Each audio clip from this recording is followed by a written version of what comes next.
And we're live. And we are live. And I don't know what's going on with my screen. Just as PJ. Oh, Jesus Christ, mate. It scared the shit out of me. It's looking good. What's going on, boys? When he blew, Tommy. When he blew. When he blew, yeah. We got the I don't know why my screen is looking so shit. It doesn't. It looks like you've vast it up. Yeah, that's what I said. I said Days of Our Lives.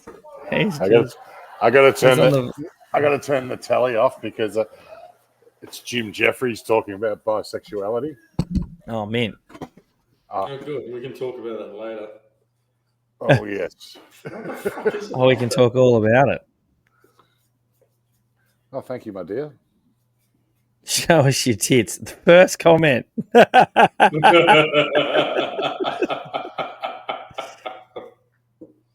maybe there's something on it. You look smoky, Tom. You're a bit of nah. I reckon you've accidentally. Just don't worry about it, Tom. It doesn't look bad, and it's not your camera. It looks like you've accidentally put a filter on somewhere. Yeah, it's your settings, of course. Something's happened. Don't worry about it. Love your dress. No, look, I was gonna actually wear a dress tonight, and then I kind of got on living my life. So Winnie. Well, I got big plans for Winnie. I got some big plans, but I haven't had any time. Like all my plans, they're just dreams and hopes. Of one day transitioning. But you busted. It's a Winnie Blue. It's apparently we're not on Rumble. Oh, fuck, I forgot about it.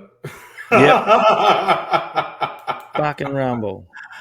Actually, this is my fault. I actually forgot about it tonight. All right. Give me 5 minutes. You guys chat.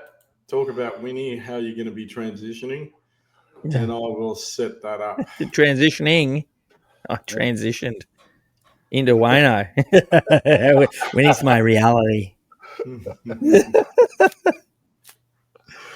How you been? Are you feeling better, Cobb? I haven't seen you for a while. Yeah, man. So last week I struggled. I don't know what it was. I didn't go and get checked, but I know what it was. It was food poisoning, but I don't know if it was salmonella or any of the other E. coli. Could have been straight from Bill Gates's spray plane. Yeah, just. But something happened at a certain point, and I've eaten something, or something's happened, and I was struggling for about 3 days. I was getting cramps and no vomiting, just lots of pooing. And yeah, I was only just coming out of it on the Tuesday, and you boys jumped. You guys jumped on, and I was in bed I was before 7 o'clock. I was in bed, so I was already asleep before you guys even started last week. I needed it, man. That destroyed me. It was actually ASIO. Yeah. They dropped me off a care package, and I just ate, and I hooked into poisonous flowers from the florist. Man. Yeah, they gave me a box of chocolates, and I stupidly ate them. They were worming tablets. Rumble is working on what the fuck. Now I'm going to try and add it to Cafe Lockdown. E. coli straight out of the E. colon. Yeah, I was tongue and too much bung. How do you build up a tolerance to tongue bung without catching anything? You know what I mean? You can't just dive straight in the bum. You got to... How many pink eyes does it take before you get a tolerance? How many pink eyes do you run before you build up a tolerance? A tolerance to the bung. But that's what I'm thinking. Like, do you have to sort of work your way into it and just give it a little kiss and a promise later? Like they say, the bung is like a 9-volt battery. Oh, You know you my shouldn't. God. You got to put your tongue on it anyway. You got to do it at some point. It'll give you a little sting. Oh my God! Are we losing viewers? Yeah, we're gaining them. Everybody loves it. It wasn't bad mushies. No, I haven't been on the mushies for a very long time. I've been a very good boy. Well, that makes one of us. Yeah. And Mr. PJ contacted me today about Good Vibes. Tool is headlining. So I'm going to be figuring out how I get down. I just broke the news to the misso, and the first thing she did was, "Oh, we can't afford it." I don't know. That's what I'm like. We're going to have to make it work. Because I'm going. They're not going to play in Cairns. They're not coming to Cairns. Imagine that. It's all in Cairns. Well, I suppose Good Things is in Brizzy. Yeah, but what's the difference in price? Like, what I save on airfare, I'd spend on accommodation. If I come down to Melbourne, I'll just stay with you. Done deal. If that's cool, I've just invited myself. You know it is. I'll wear the nurse outfit. Oh, you have to. I'm taking Winnie Blue to Good Things. Can you imagine? Oh, I'd be a hit. So, you would not stand. Did you watch what we actually did last week? No, I haven't had an even chance, man. And it keeps getting deleted and flagged and silenced, and then they deleted all your events for this as well. Did you see that? What, today? Yeah, you know how you did an event for this? I posted on the thing. There was like 7 notifications. Deleted. It fucking hates you. And for some reason, it kept on, because I did it yesterday, and it kept on changing the time to 8 p.m. Last night. Oh, yeah. I reckon they're doing it on purpose. So, and I was like, the first time I did it, I deleted everything. That was me. And I thought I fucked up. Then I did it again. And it went to 8 p.m. It kept doing that. Like, oh, it's a glitch. And then I kept on deleting it and then that's what it was actually happening. It just wasn't changing the time to the proper time. The first time I thought I accidentally did it, but yeah, I think it was like 4 or 5 times I had to redo it. Well, all good. Wayne, still run game. Big to make like a puff. Yeah, call me Diddy in the rain. Tongue bung Wayne. Got the slang on chain. Floss like Diddy when he dance in champagne. Tongue bung Wayne. Keep the nick in fame. You can ask B Diddy how I hype my name. Luke? Yeah. Damn. Luke Johnson. Winnie Blue. Winnie Blue almost sounds too much like Vonnie Blue or whatever that chick's name is, who just rooted 1,000 guys. Oh, yeah. You should do that. We'll get more traffic. Well, now listen, we started talking about tongue in the bung immediately on the show, and the first thing Tom said was, "This is." You should do that. The first thing Tom said was like, "Fuck, we're off to a good start." But let me just quickly screen share something. So, can you guys see that? Hang on. Add stage. So see, so this is a comment section on a post that Tom did, where it was a warning not to put potatoes in your ass. Yeah. And this is the people that are right now in our comment section. Like, this is about putting potatoes in your ass. And then it's, if you're listening, Carl, please put this warning on bags. And then it's like, and it's just Wayne dressed as a woman talking about hidden dangers of frozen potato bumming. And then everyone starts going off about it. Now, I think we've developed a bit of an audience. Yeah, I think we've developed a bit of audience. I think they know what's going on, and I think we're all sort of leaning into it. I think it's a good thing. So let's all stick tongue on the bung. Tongue on the bung. And how else are you going to get the frozen potato out? I tried. Did I tell you boys? I tried to put an egg up my freckle once. What? No. I just want. No wonder I got sick. Someone dared me because they said it wouldn't fit, and I was like, I think it would fit. And I didn't try too hard, just a little bit of olive oil, but it didn't fit, but it nearly did. And then when it nearly did is when it was actually scariest, because I was thinking, if this actually fits, I'm not getting it out. And then my sister was there, and she just shook her head, and she's like, I've lost so much respect. So this is at a family gathering. Who else dares me to put an egg in my freckle? Anyway, so that's where Winnie came from. So wrong. It wasn't hard boiled. Wasn't hard boiled. What do you mean it wasn't hard boiled? No.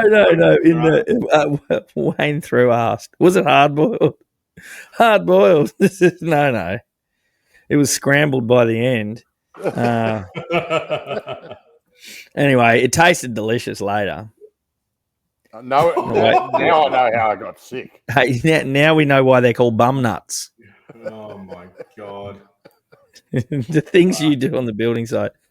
No, that was just the at Nana's. Have you seen that video? And that dude's having a massive spew in the garden, and he's like, "Christmas at Nana's." This is how it started off. Doctors are warning. I don't know if this is true. I just found the meme. Doctors are warning people not to put frozen potatoes in there. Well, here's the thing. What's the difference? But like, potatoes are already fairly hard. You don't need to freeze them. I don't understand. Like, don't put a frozen potato in your frack.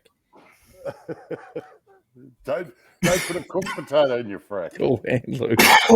Anyway, look, we're getting off topic here. What topic were we on? We were never on a good topic. Let's just say that. How are you going?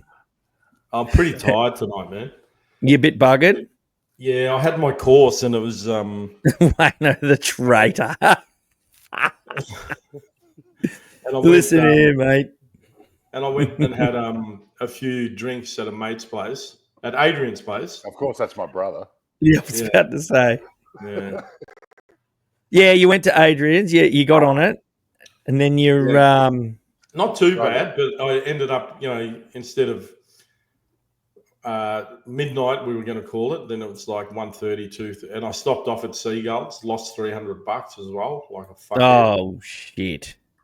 Yeah, you have to do it sometimes, though. Yeah, I know. No, it's you don't actually have to do it. No, you don't have to do it. I've never had much luck with pokey, so I stay away from them, bro. Yeah, I should. Like, I was actually talking to someone today, and I said, because I said I've never had a win on them, so I've never really gotten into them. And I said it might be one of the lucky things, because if you had a really big win on your first or second go, you'd be almost always chasing that. Like, I know a guy who the first time he ever touched a pokey won $1,000. Oh yeah, and then he just chased that. He just chased that. Yeah, that's exactly right. Yeah, just chasing the dragon, man. I think pokies are the devil, man. And what's happened? What does a 9-volt battery and a pretty girl's asshole got in common? You know it's wrong, but you will always press your tongue on it. That's exactly what I said before. Yep. Well, this is fucking degenerated really bad in like the first 15 minutes. It's like a stamp. You gotta lick the stamp. How funny is that? How funny is it that there are people these days, fully grown adults now, that wouldn't have a clue how to post a letter? Or that anything comes in the mail other than bills? Do you remember when people used to send you letters? Postcards. We should bring it back. I've told everyone, if I ever win Tats Lotto, I will give everybody I know a postcard. Yeah. Well, you still get letters, but they're all fines or bills. That's what I said, bills or fines. Yeah. Well, let's start sending each other some letters. I'm going to send you boys a letter. G'day. What the bloody else going on, you plugs? I'll write the letter in the shitter.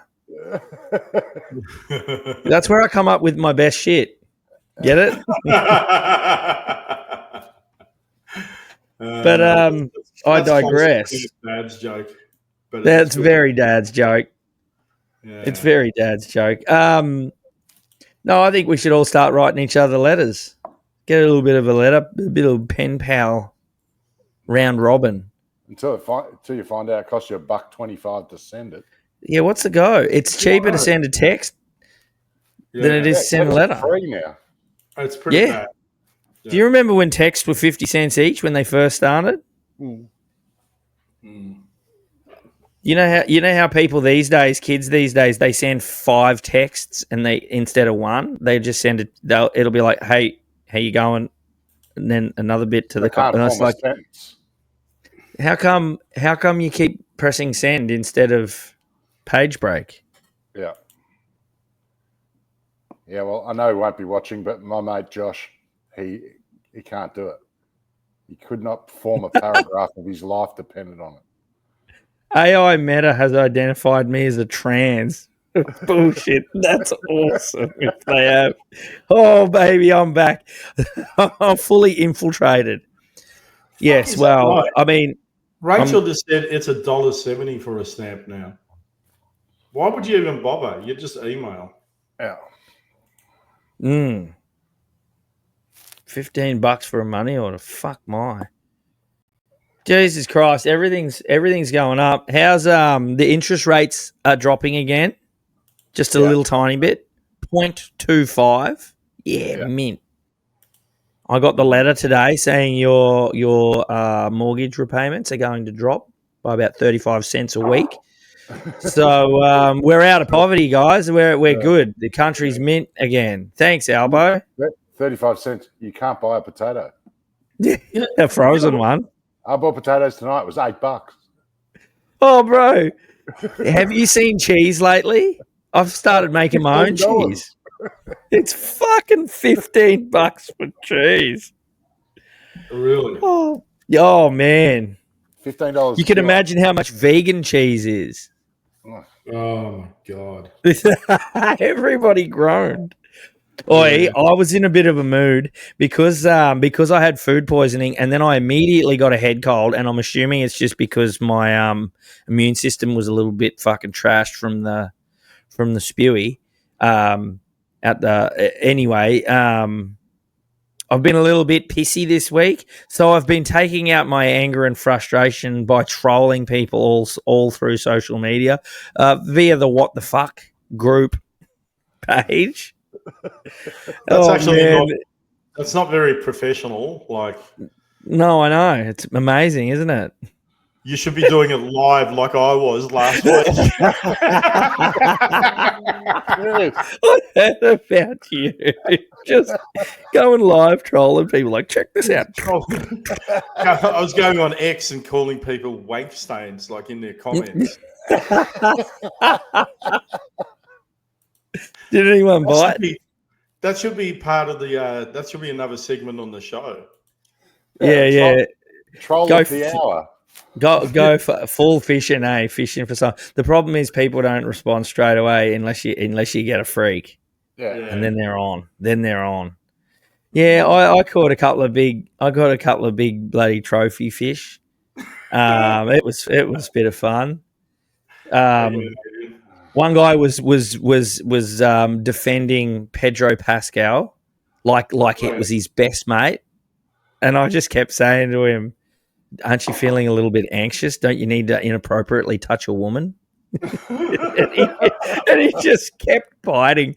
But you can tell, I'm not even being serious. I'm being an absolute fucking loon, and they just keep biting and keep yelling, and it's just silly. It's very funny.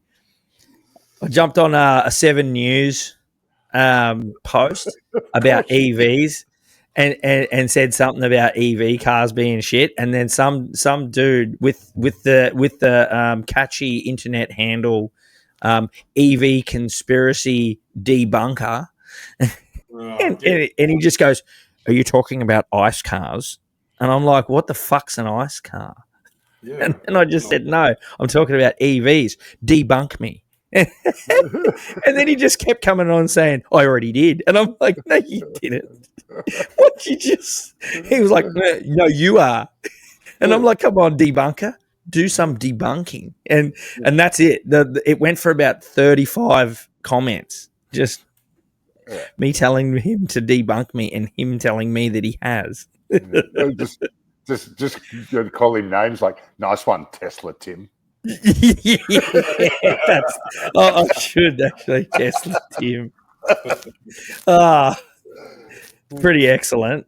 But I learned a lot. I learned a lot about EVs from that one. A couple of people jumped on and started having a cry. I jumped on a Sydney Sweeney post and said she's got great genes, and spelled it jeans like as in with a G. And holy smokes, that one blew up. A lot of people got really teary on that one. I said no, and someone said something like, "What'd they say?" They said something about, "Oh, she's just got a fat ass," and I said, "No, I wasn't talking about her looks. I was talking about her superior genetics." And I was like, and we're also good at architecture and saving money. just troll baiting. I'm a bad person. I need to go into rehab. I think I need to chill out. But I got it out of my system. And, we love this on the Jim Jeffries thing I was watching before. He's saying every time he goes on tour, he grows his beard out. Yep. And when he comes home, he shaves into a Tom Selleck and then goes zoop, zoop, and keeps it for about 4 days. So he doesn't have to do the school pickup. I do about 3 days of the Hitler face. Oh, man, you got to do a Hitler mo. How is that? Used to be a fashionable mustache until Hitler did it, and then yeah, right? And then no one's ever been able to do it since. That is brutal, man. Bring it back. Next week's show, I'm bringing it back.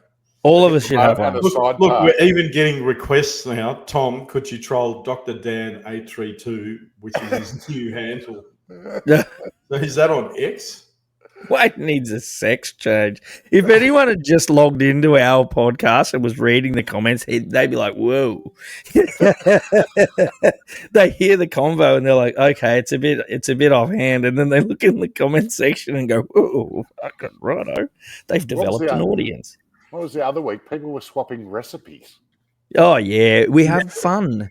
We have fun on WTF, and we have fun in the comment section. Sometimes I get lost in the comment section, and Tom does too. You got to give it to Dr. Dan. What's he done? Because you basically it was what was the crayon thing? Yeah, you know, like what do you use? To do your medical certificate. Yeah. And then he, I can't remember who said that. I can't remember if it was a joke we made up on the show or if it was something that Michael said. I'm not going to take credit for it because I can't remember. But it came from Cafe Lockdown. Yeah. He changed his page. Remember, because we went off. Remember, we had pictures of crayons and all sorts of shit, and we were doing funny shit. Profile pic now. Also, the comments aren't working on Rumble. Fuck Rumble. Yeah, I don't know what to do about that. Hey, Tom, how's that dude calling us dicks and muppets and getting all worked up because I called him out? Who was that? It's fucking every week. It sounds like every week, yeah. Hey. Your brother's going to shave a Hitler mo into his pubes and call his cock the dictator. Oh, yeah, and if you give him a little tickle, he'll salute. I was doing that last week as we signed off. It was Michael. I said, hopefully next week we'll be on at 9. No.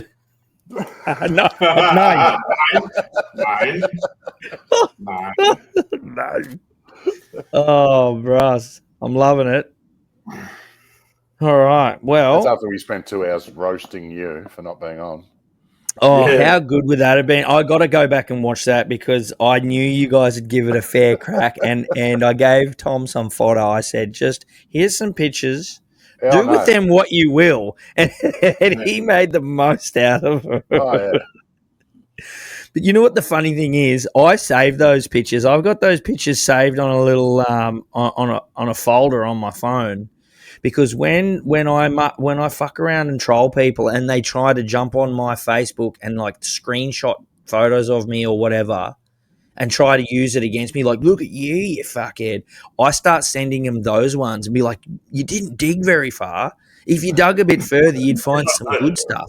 And I send them those ones and they usually shut the fuck up real quick. Yeah. I've turned it into an art form. Yeah, That guy that we trolled last week, he just had no comeback because he wanted me to basically say this, because I didn't know what he was talking about. He goes, "You guys are misogynists." I'm like, "What are you talking about?" Oh, is that your mate? Yeah, I don't even know who the fuck he was really. Some film dude, and Pole smoker. I didn't even catch on, and I'm like, "Well, that's something Sean did say. It's like great history," and then he like, say the quote, and I'm like, okay, dress up as a girl, jump into a ring, and then you can smash the shit out of her according to your views. Oh, and that is your mate. That is your mate that you were having comments with, yeah? Yeah. And then he was basically bagging you, and then you go send this picture. Oh yeah. Yeah. He's a chop. And then he blocked you. Yeah. And then he blocked you. Yeah, then he blocked me. Yeah, because I was going to send more. I was going to send the nurse's outfit live on the show, and then I realised he blocked me.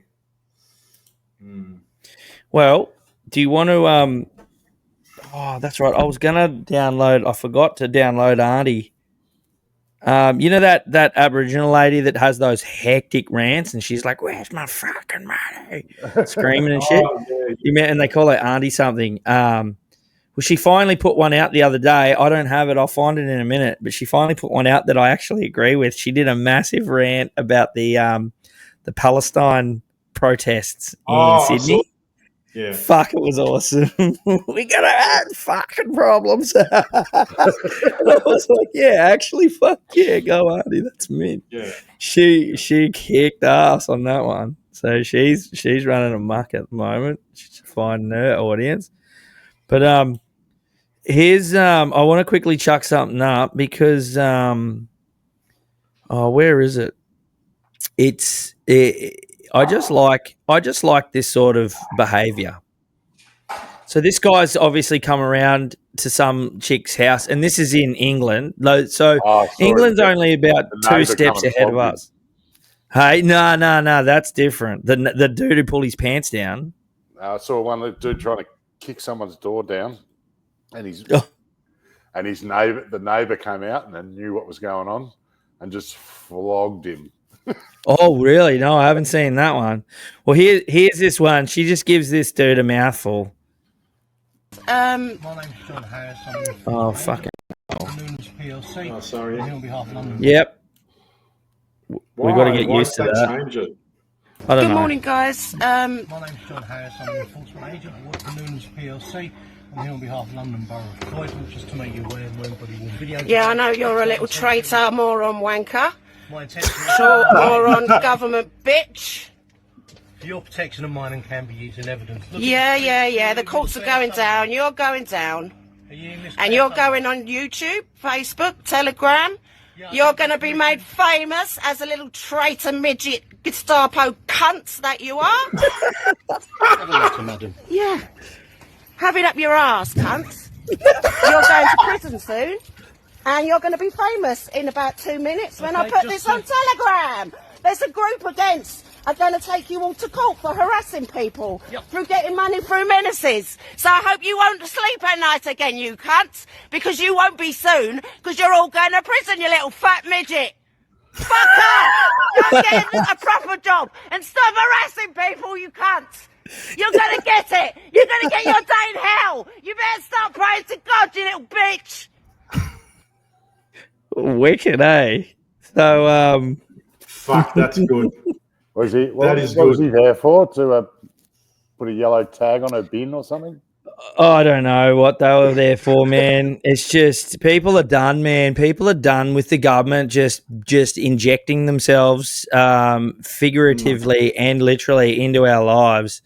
They're fucking sick of it, and we're getting more and more sick of it to the point where I've got to agree, because I had two tradies that I was talking to yesterday, and when you started to realize you're on the same page, these guys were just fucking losing it. And they said, we are marching on, the 31st of August to reclaim your country and do the... I know there's a bit of a few people are like, oh, who's organised or whatever. And then I wasn't going to march because I'm sick of, the protests, because I feel like, I did enough. But these guys got me going, and I'm like, because they said, feel guilty because I was going to lose my job, and fucking I was going to lose my contracts, this and that. But this time I'm going because this is bullshit. He goes, we've got the whole Sydney Harbour Bridge full of protesters, but nobody gives a fuck about us. No one cares about Australia. Nobody cares about Australia anymore. Like, like that guy that went in. I'll see if I can find the footage later. That went into, I think it was here in Melbourne. He walked in with an Australian flag, which probably wasn't a good idea. But they bashed him, and then they bashed him. The thing that really irritates me is the mainstream news called him an outcast. An outcast entered the protest. So an Aussie is now called an outcast. But it is like people are getting sick of it. Like I'm sick of it, man. Absolutely sick of it. Sorry, I'm just downloading that Arnie video. No, man, we're all fucking over it, dude. And it's not just us. It's all Commonwealth countries are doing the same thing and going down the same rabbit hole. Yeah, all of them. Canada. Yep. You guys hear about the go? And it's just the fucking politicians do not give a fuck about us. I mean, what other reason is there for Albanese to import 5 million Indians over the next 5 years? He's made a deal. Him and Daniel Andrews were kicking back at fucking some dinner with some Indian guy who's actually not allowed to practice business anymore here because he was doing shifty student visas. Yeah. He was on 60 Minutes. Yeah.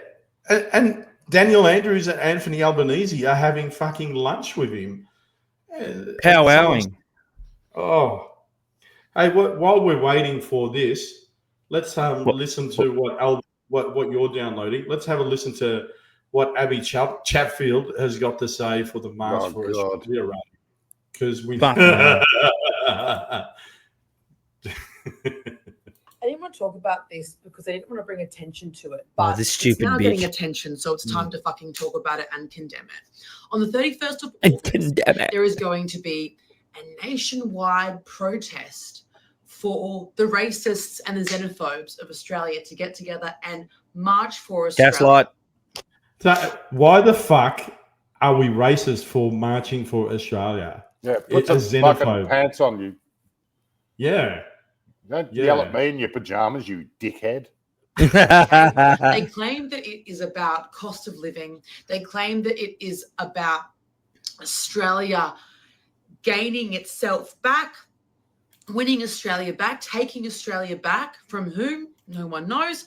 And we do know. No one knows. Have you seen the amount of Indians in this fucking country at the moment? Disgusting, terrifying rally. And for any immigrants, until she gets raped, and then she'll be on the fucking march. See this video, please fucking know you are welcome. And I know that doesn't feel like it. I know that this country does not make it fucking easy for you. But please know that you are welcome. And these protests should be condemned by every fucking Australian. Like, oh, turn her off, man. I can't do it. And that's a big one. That's a 6-minute rant. I'm done with her already. Yeah. Nothing she says. She is mentally ill. If you are going to start telling me what to do, clean your room and put some pants on. Yeah. Did you see all her washing in the corner? Typical. Fucking child. She's a 6-year-old, man. A fucking role model. But like she said a lot of nothing just then. It was word salad. It was literally just word salad. You're on a podcast, and that's what you got? Big piles of fucking dirty laundry, and she's just ranting on. She looks like such a hippie. Like, not that there's not anything wrong with hippies, but she's a grub. Good job. She looks like a grub, but she had Albanese chose her to go on a podcast with. And she's mentally ill. Of course he did, because she's going to tick every one of his talk points and agree with everything he says. He's going to go with the most safest and easiest fucking low-hanging fruit. Welcome to her. She is the lowest common denominator, and there is not a she's got about as much personality as the shit I took last week. I love that our audience is getting fucking worse than us. Darlene just said, please can someone shove some frozen potatoes up that brain dead cunt's ass? Oh, it's perfect. All right, remove that. Let's have a listen to what Auntie's got to say.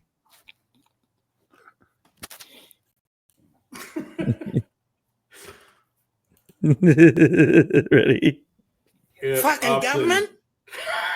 The English don't protest about England here. The Asians don't protest about China or Japan here. Do they? But the Palestinians, they come here, they're bringing their shit here, and they're protesting about their fucking country. Here, we gotta have problems. Fucking idiots. Yes. Fucking yes. We got our own fucking problems. Absolutely fucking nailed it, man. Absolutely. Give us a lip balm and let her go. Let her fucking rip, man. Good on you. Good on you, Arnie. I don't agree with everything she said, but she's fucking all right in my books. She goes all right. I'd love to get her on the show. I don't know if we handle it, man. She'd probably fucking yell you into a corner. Yeah, you Me a too. new one, Thomas. She would just tear us up. Well, if we get I bet she's lovely in real life. If we get her on the show, should we all do blackface? Hell, let's go. And I'll just do an "Is this racist?" segment. With just Indigenous stuff. She'll find where you live, Tom. No. We wouldn't do that to Arnie. She'd be mint. Fuck me. But that's how I feel about that protest, and it's kind of done my head in. That whole thing. They were spray painting shit all over the ground, talking about fucking basically telling us to fuck off out of our own country. And they were burning Australian flags. Like, how? We're just supposed to take that. If I went over there and started fucking, if I went to China and started burning a Chinese flag and telling them to fuck off, I'd just disappear. It wouldn't be on social media. It'd be nowhere. You just would never hear from me ever again. If I went to Russia, even if I went to America and started doing that, someone would take me out. But we're allowing it to happen here, and it's pissing me off because we're not all walkovers like that, but we're being made to look like walkovers. And it's, I don't know, it's just pissing me off because it's not what we're about. I just don't think that's what we're about. We're straying further and further from the from what we are. Core values. Yeah, our core values. That's what the word I was looking for. So you guys would have seen this, I'm sure. Activities that really aren't necessary for most of us. hiking, camping, fishing, and the use of vehicles in the woods are not permitted. Nova Scotia, so that's Canada. They ban hiking, so it's essentially a climate change lockdown. I don't know the exact ins and outs, but they needed nobody to be doing anything. It may be fire danger stuff, but they're locking down areas and basically saying no one's allowed to go hiking, camping, fishing, travel in the woods, do anything. They're already handing out fines, $25,000 fines to people. Fine for violating any of these bans is the same as the fine for the ban on burning, $25,000. We are so sending me videos every day of him camping, fishing, and hiking through Canada. Yeah, man. Good on him. So, yeah, they're trying to lock down things, but I don't know what they're doing. I think they're trying to bring in things like they're saying, you can't do this. And they're just other people. We need to understand that these are just people telling other people that you can and can't do things. Yeah. But there's a certain point where we all just turn around and say, fuck off. Who the fuck are you? I've got to say, this is the last 2 weeks, because, I'm always a bit of a pessimist and going, fucking, yeah, it's going to take 30 years. Fucking, it's going to be like the Berlin Wall before it finally all comes fucking crashing down. But I have seen, like, a lot of people just getting fucking pissed off. I reckon 31st of August is going to be big, actually. Because a lot of people that weren't involved last time are just going, I'm fucking sick of this. Like, that's, yeah. And, well, her talking about, like, what are they even marching about? Well, we're talking about us being put down and not being able to say that we're anything. That we're censored to the point of not being able to say anything. As soon as we say or do anything, we're immediately xenophobic. We're racist. We're every other name that they can throw at us. Yeah. And you're not even allowed to call out anything or ask questions. You need to lockstep into line. And see, this is my big thing with the whole Sydney Sweeney advertising campaign that's receiving huge backlash from the left side at the moment. They're not upset at what they've perceived as racism. It's not the real reason. They've found that as their excuse to scream at it. Yeah. They're upset because a corporation that's doing big things, they're a big enough corporation to be able to have their own public trading. They're on the stock market. A corporation big enough to do that has fallen out of lockstep with the rest of them and told them to get fucked, and they're not doing. So Jag has done a fully extremely woke advertising campaign and gone broke. Like we can name them all. We can name them all, right? There's heaps of them, and they all keep doing it. Yeah. And every time they do it, everyone goes, "Why the fuck would you do that?" Because they've been told they have to by the powers that be. And everybody is celebrating whenever someone has to do it because they're like, we've just did it. We've just infiltrated another big corporation and made them bend the knee to what we want, even if it's detrimental to their business. And American Eagle turned around and went, fuck you, used a white chick that was hot, said she's got good genes, and the fucking world exploded. They're not exploding because of the racism. They're exploding because a corporation stepped out of line and did what they wanted and said no. That's why they're trying to bring a backlash, and it's not happening. A bit of advertising, absolute genius, because who the fuck had heard of American jeans until a month ago? People are now buying them, having not even seen a pair, just ordering a pair. Yep. I want to get some for Winnie.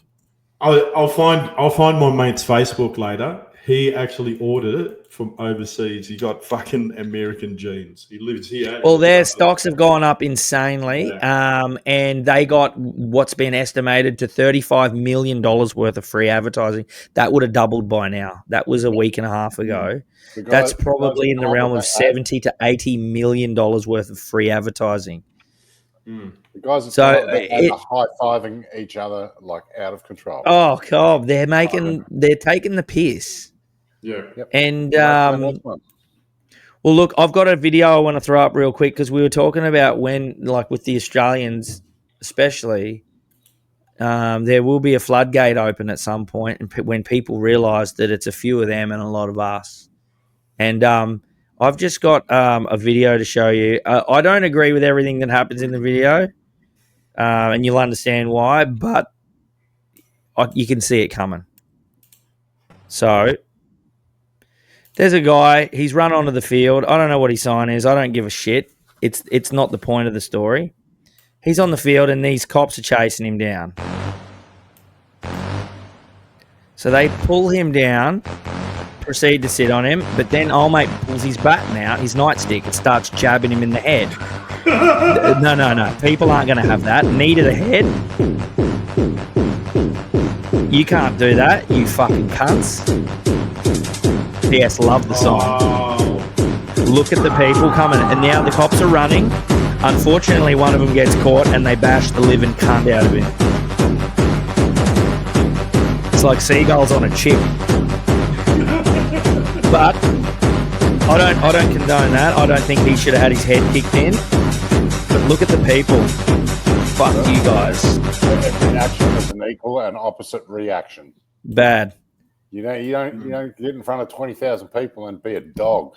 No, you don't start jabbing someone in the head with a nightstick in front of his own people. Yeah, but that's the mentality that these guys think they've got that over us, and that really it needs to stop. It broadens out to everything. They think they've got us bluffed, but we're only sitting back with our arms crossed because we don't want that option. None of us want that option. We don't want to have to run around and be like that. But it is an option, and if it comes to that, we don't want it to. But if it comes to that, then it will. It will eventually. We're seeing it everywhere. People have had a gutful. Yeah. So that's what these tradies that I was talking to were like. Yep. They basically said you were allowed to protest for Black Lives Matter. People would the cops would bend the knee, but this was typical tradie talk. They go, but if you said that Daniel Andrews is a fuckwit and marched and said Daniel Andrews is a fuckwit, they pulled out fucking guns with rubber bullets and shot at him. Yeah, that's the difference. And I'm like, fuck, that's true. That's just a great analogy. Fuck. Yes. Well, the right to protest should be open. It shouldn't be pick and choose what you can and can't protest about, because that makes it null and void. And that just shows you it's a communist fucking country. Well, it's a dictatorship, man. Communism. They're pushing for everything. Dictatorship. Yeah, it's a dictatorship. Yeah, but I mean, communism has never really fucking worked anyway, and it's always like Lenin was a fucking dictator as well. It wasn't proper fucking communism where everyone was fucking equal. That's the problem with it. Communism and democracy are all destroyed by greed. Yeah. Yep. Because all the people are at the top are fucking living in fucking wealth, and that's not what it's supposed to be about. It's supposed to be everyone living equal, and that will never work. You can't have fucking someone who's a fucking doctor or someone who's fucking building fucking buildings like as a chippy, or fucking doing 24-hour day, like 12-hour days, and then you've got someone sitting at home still getting the same amount of money. Well, isn't that the real? Stay home. I saw a video the other day, and they said that's the real privilege. Like, they always talk about white privilege and this privilege and that privilege. The real privilege is to be able to sit at home and not do anything and still have a brand new iPhone and fucking $200 Air Maxes. Like, the real privilege is these people get to just chill the fuck out and do fuck all while other people build and maintain the nation. That's privilege. And we're a privileged... internet bill. Yeah, we're in a nation that's privileged enough to be able to do that, and agree with it or not, that's the real privilege. That people are out there fucking working their dicks off and tits to pay for that. It doesn't come from thin air. It comes from people having to give away a mad portion of their income. And here's a little go. I just want to add, with the American Eagle genes, I hate BlackRock. Is that racist? But one of the tradies, his name's Chris Rock. You are racist. But one of the tradies, he was more down the rabbit hole than I was, and he actually mentioned, he said, but it's all division as well. He goes, because American Eagle, BlackRock and Vanguard own heaps of shares in fucking American Eagle. He looked it up. Of course, and he showed it to me. So they own everything. Anyway. And they're playing both sides of the field, dude. They're obviously doing it on purpose, and they're all just laughing all the way to the bank. They don't give a shit as long as we're occupied. The problem is with these things is, yes, it is obviously a great, big, huge, blaring neon distraction. Tailor-made to make everybody get pissy and fucking yell at each other, to forget about what they're doing and what's being changed, and how we're being locked away and imprisoned. I get that. The problem is that they've designed it in such a way that saying this is a distraction and sitting back with your arms crossed lets them push it even further. So you're damned if you do and you're damned if you don't. It's a double-edged sword. If you sit back and say nothing and say that's just a distraction, we need to move past it, then they continually encroach and push and encroach and fucking take away things, small freedoms. They start censoring things. They replace everything. Everything you see on the media suddenly becomes what they want you to see. And before you know it, by sitting back saying nothing and ignoring the distraction, you've let them take a stranglehold in a cultural war. So unfortunately, you can't just sit back. But anytime you do react or move forward, they scream, oh, why are you being so aggressive and defensive? We're just saying. Hey, so Michael Gray Griffith just said, I wonder, and I'm wondering this as well, I wonder if the police will be aggressive towards those marching on the 31st. Yes, they will. I think they 100%. will. They'll be under instructions. While, the Palestinians in Sydney got fucking... Dude, I saw footage of the cops just standing by watching them burn flags. Yeah. And more importantly, I saw Michael J. Griffith's profile photo. Did he shave his beard off? No, that's not him. That's not him. That's a decoy. It's a decoy. He's got a mask on. Well, look, check this out. He's got a Joe Biden mask on.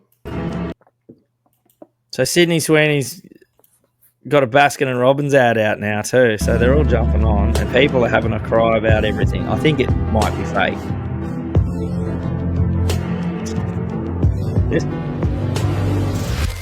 Sydney Sweeney? Oh yeah, it is. She really loves our rainbow sherbet. Summer's looking sweet.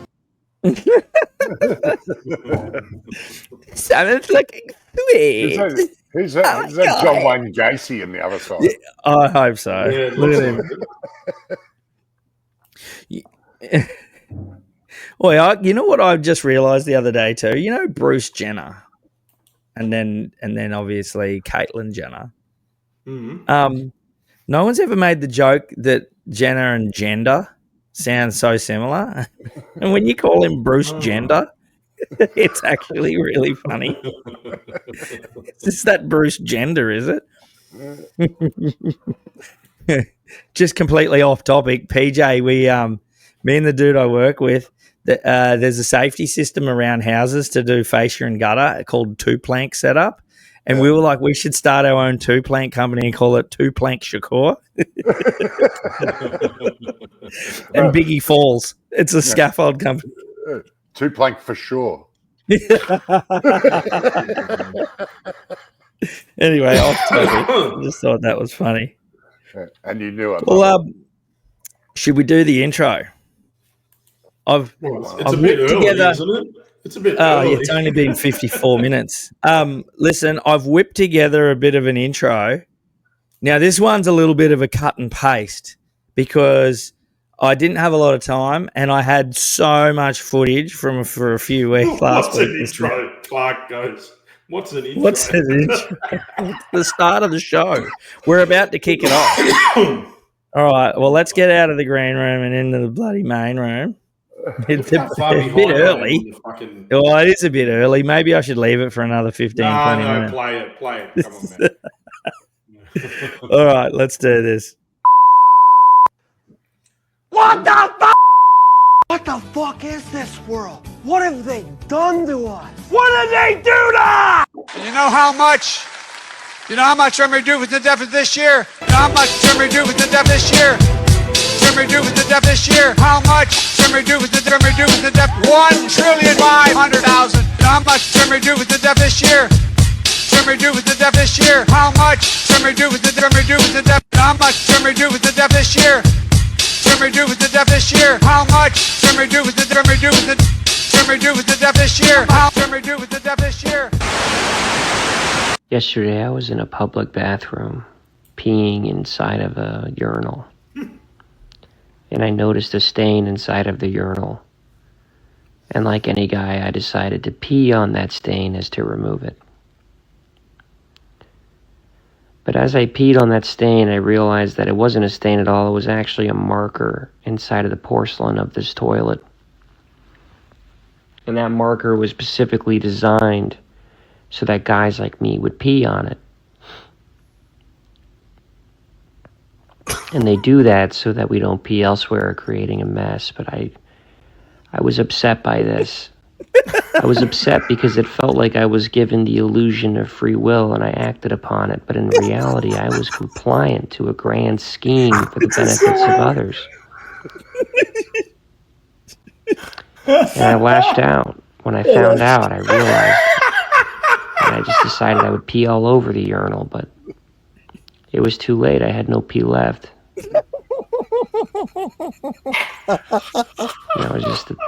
I felt tricked. So as I was leaving, I left the sink running. What are we driving?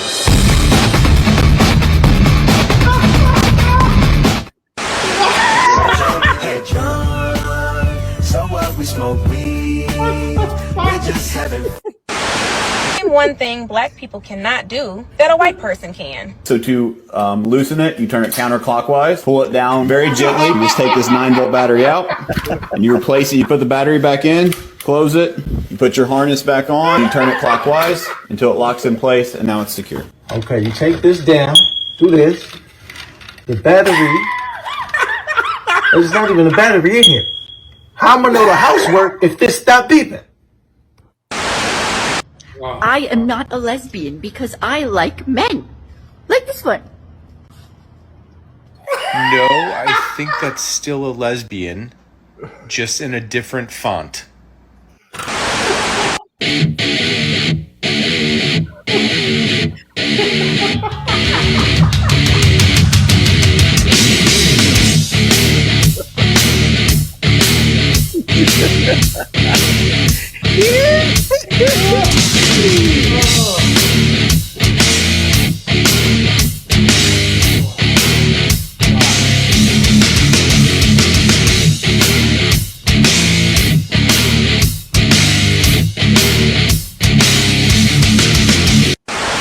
They don't know what the fuck they're doing. Do you understand that?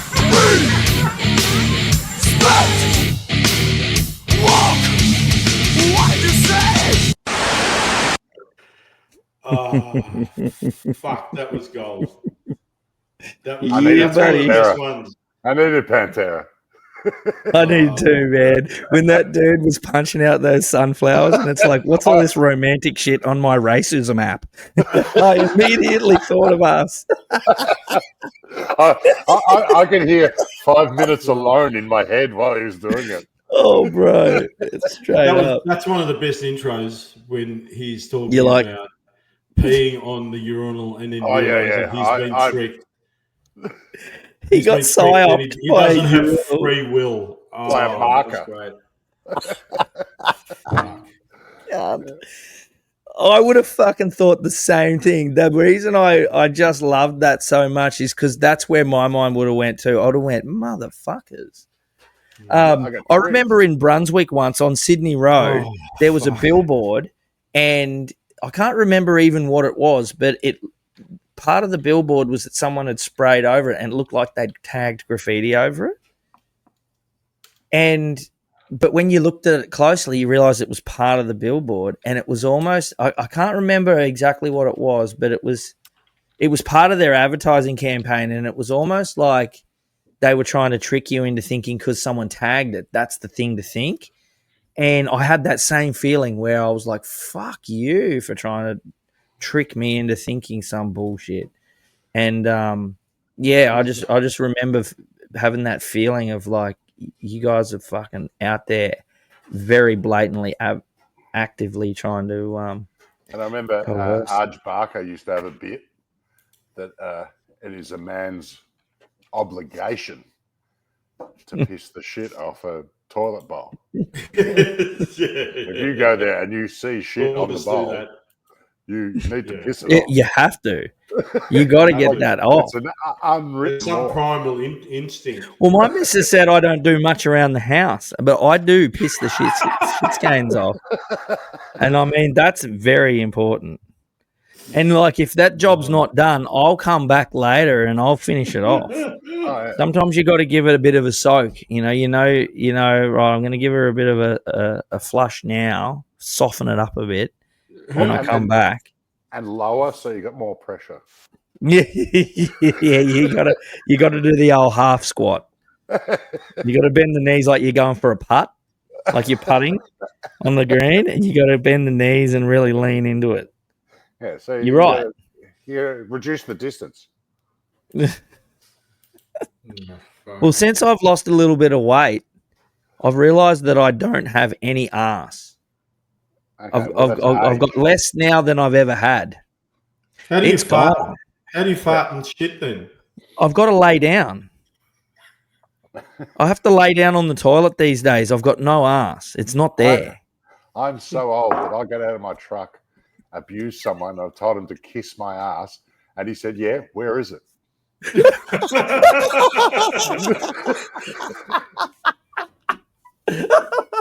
Where is it? No. Oh, fuck. I would have let him have the win after that one, bro. What do you do? You just got in the truck and fucked off, didn't you? Mumbled about taxes.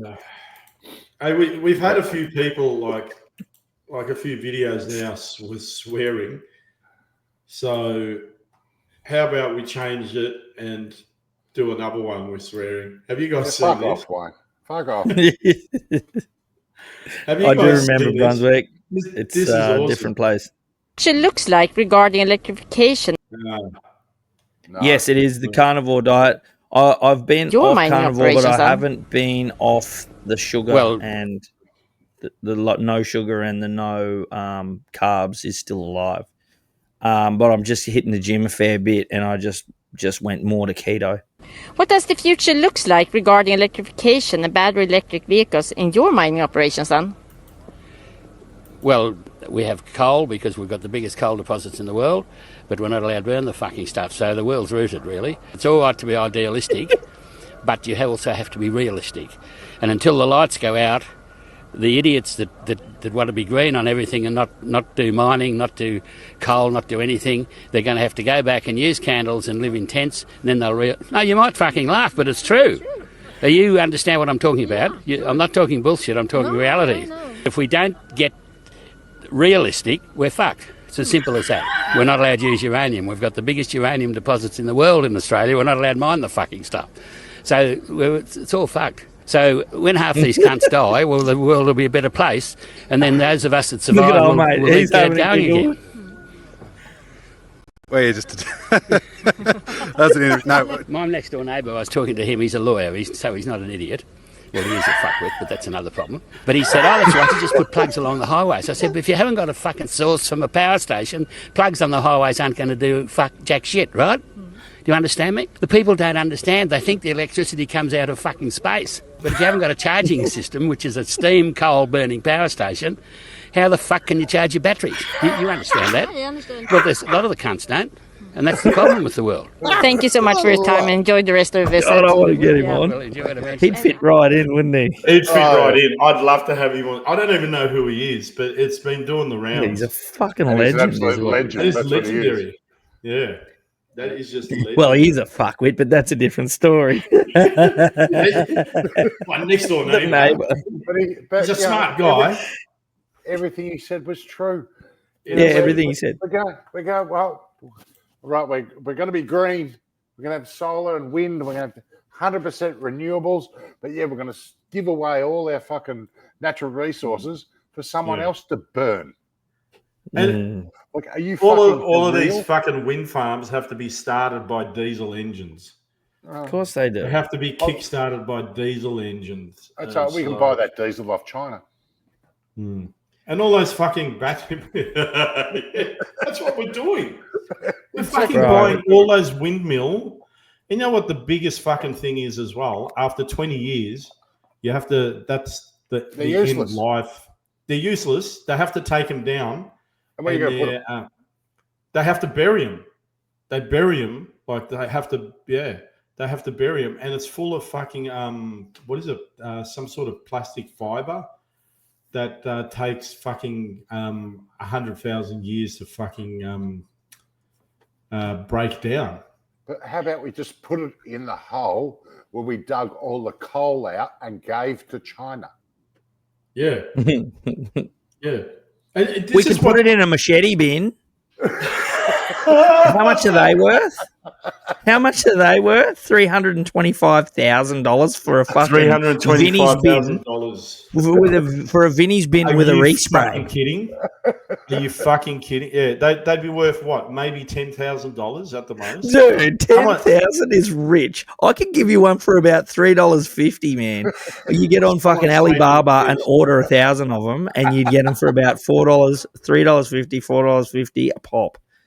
Yeah, but seriously, you're not, man. You can buy a full shipping container, a fucking 40-foot shipping container for $10,000. And cut a hole in it. You could stuff a few machetes in there before it's full. A 20-foot container costs about $3 or $4 grand. 20-foot container. So that little Vinnie's bin, I could knock one of them up on a weekend with a little welder from Total Tools. And about $2,000 worth of material. Yeah. Well, you just how many bins you reckon you can cut out of the side of a fucking? How many machetes fit in there? And who's rolling down the street like, all right, better throw me machete in there? You're walking down the street with a machete. That's what we got to do, that mate. We got to do that. We're going to film one of us walking down the street with a machete to put it in the bin.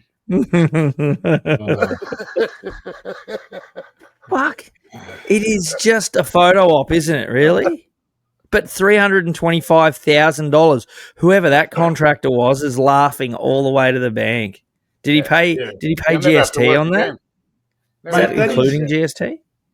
That's got to be a laundering operation. It's like it is government laundering. Yeah. Jacinta Allen goes, listen. Or it's a mate. It's something that is. How can anyone be convinced that those bins cost $320,000?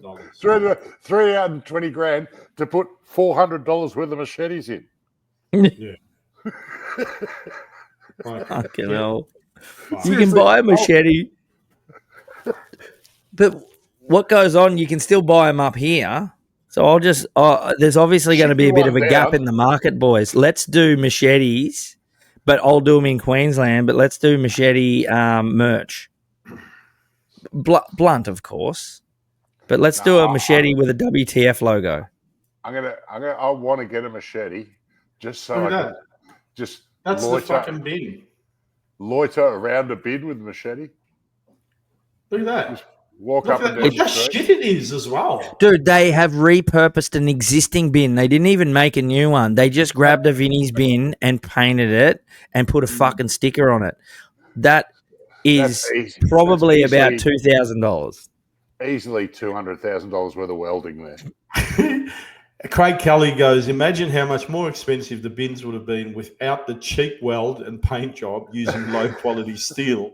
Or maybe it's a rustic design feature with the intent of giving the machete bins a third world appearance. Maybe that's going to... What's he trying to say? That's a bit racist. Might put that in the Is This Racist segment. It is a bit racist. It's very racist. Fuck. Oh, it's Craig Kelly, though. He loves a bit of racism. Just a bit of casual racism. Look at this. It's all full of it. Indian community groups. Fuck. Don't even need to read it. I just know it's racist. Yeah. God damn, you're a racist. You're a real racist. Fuck, man. Oh, man. What can you do? Hey, have you noticed? Sorry, guys that are watching. We can only get one thing up at a time at the moment. Like, in the background. What do you mean? Like, I've got to remove it. Oh, you got to click each one and then remove like the comments you want to highlight. Yeah. Fuck, man. They keep making stupid changes to this app. Changes, yeah. It fucking pisses me off, man. Hey, but I wanted to talk about the NDIS because they're an important part. Because Bess is having a hard time getting a walker, like we were talking about it on last week's podcast. But see, this is her whole problem. Instead of trying to order a walker, she should just fucking be getting on the beers. Wow. Oh, yeah. Have you heard about this? Grog ordered on NDIS approved. So they're approving fucking 300 grog claims worth at least $46,000 were paid via the NDIS in just 12 months. But there may be a little bit of an explanation for that. It seems fucked up and there should be a better way. But if you're an alcoholic, like an actual real alcoholic, you can't quit cold turkey. You have to taper off. And so if you are on NDIS and you are an alcoholic, they have to help you and they have to buy alcohol for you to have. I've heard of carers having a locked fridge inside of certain NDIS people's houses where they've been instructed to say give the person one alcoholic drink out of the fridge per hour. And these are people that drink 24/7. So there would be some of that. I would assume some of that's that. I don't imagine that it would all just be like random piss-ups, but maybe I'm giving them too much leeway. Yeah, because we're talking about...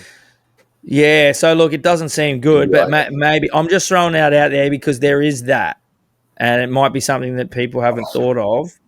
Only reason I know is because Mum did that job, and she came home once and told me I had to care for.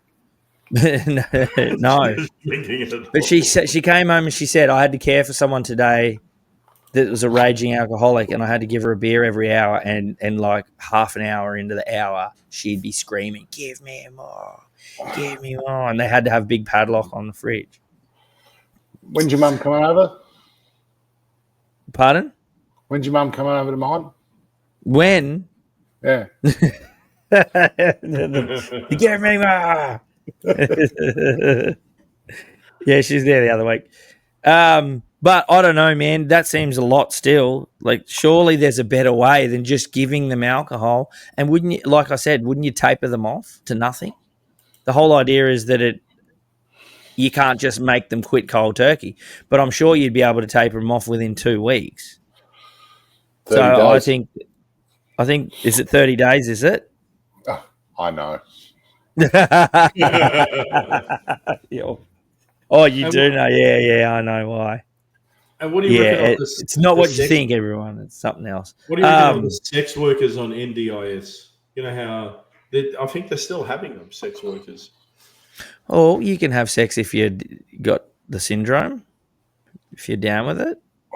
Well, if you've got the syndrome, you probably want it a lot.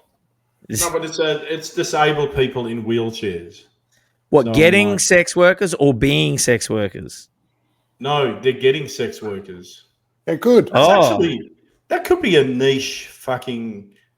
You might have like a good business idea. There'd be What's people that? into that. People in wheelchairs as prostitutes, and we just started a brothel. Oh, God, we're one step off being Andrew Tate, aren't we? Oh, fuck. Where you want us to get into trafficking now? Okay. Can you imagine? Local podcast.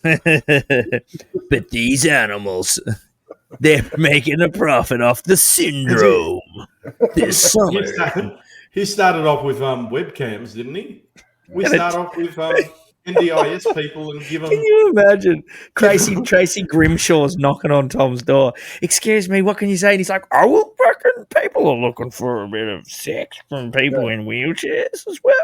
I'm giving them the opportunity to be a worthwhile part of society. Hey, everyone's equal. Tommy's new business, Down for Sex.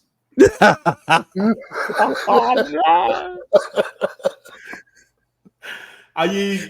Well, Fields on Wheels. Are you suggesting? Oh shit! I thought of something even worse. Like, because I'll stop it. You were saying down for sex. I was just in my head. I straight away had Down syndrome people. Yeah, that's what we were talking. That was the joke, bro, dude. Oh God! You meant Are you sure you haven't been touched? Is this all just one big way of telling us? Oh man! Oh, do you want to make it easier for you, Tom? Because he moans for the syndrome. You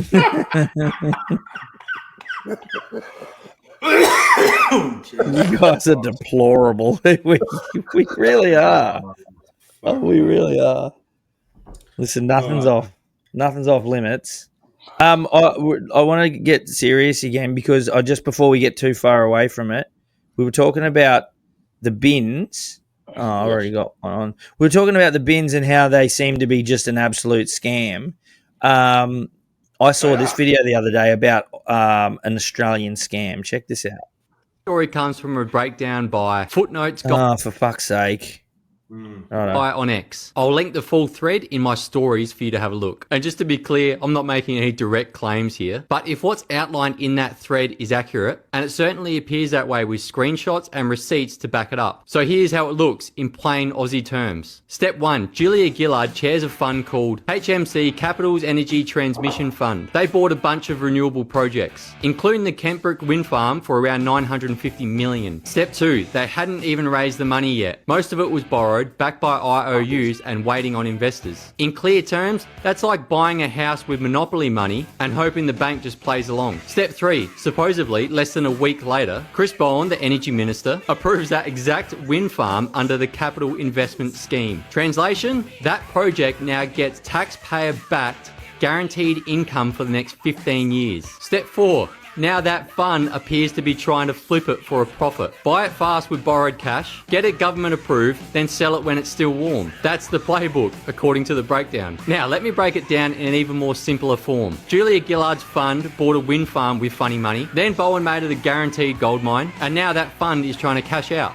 Fast. And all of it, it's perfectly legal. Officially above board, but to the normal Aussie, it stinks. Right? Let me put it to you this way. If this were poker, let's say someone walked in and bought their chips on credit, and the dealer they know personally guaranteed their win 5 minutes later, and no one at the table gets to see the cards. There's no public oversight, no freedom of information access, and no transparency. These renewable deals, they happen behind closed doors, and Chris Bowen has the final say, and we're told to trust it with no scrutiny and no sunlight. So here's the question. Where's the green? Where's the governance? And where's the public interest in any of this? Because to everyday Aussies, this just smells off. And this right here is why I don't buy the man-made climate change crisis narrative. Because behind every climate slogan, there's almost always a backdoor deal, lined with green tape and someone's profit. And you're not allowed to say a word about it. Why? Because like I've said 100 times, climate change is now a psychological tool, not just to scare you, but to guilt you into silence. Because if you're anti-climate agenda, you're branded anti-human. But the real problem? These deals are anti-Australian. Oh, and Chris, if you're watching,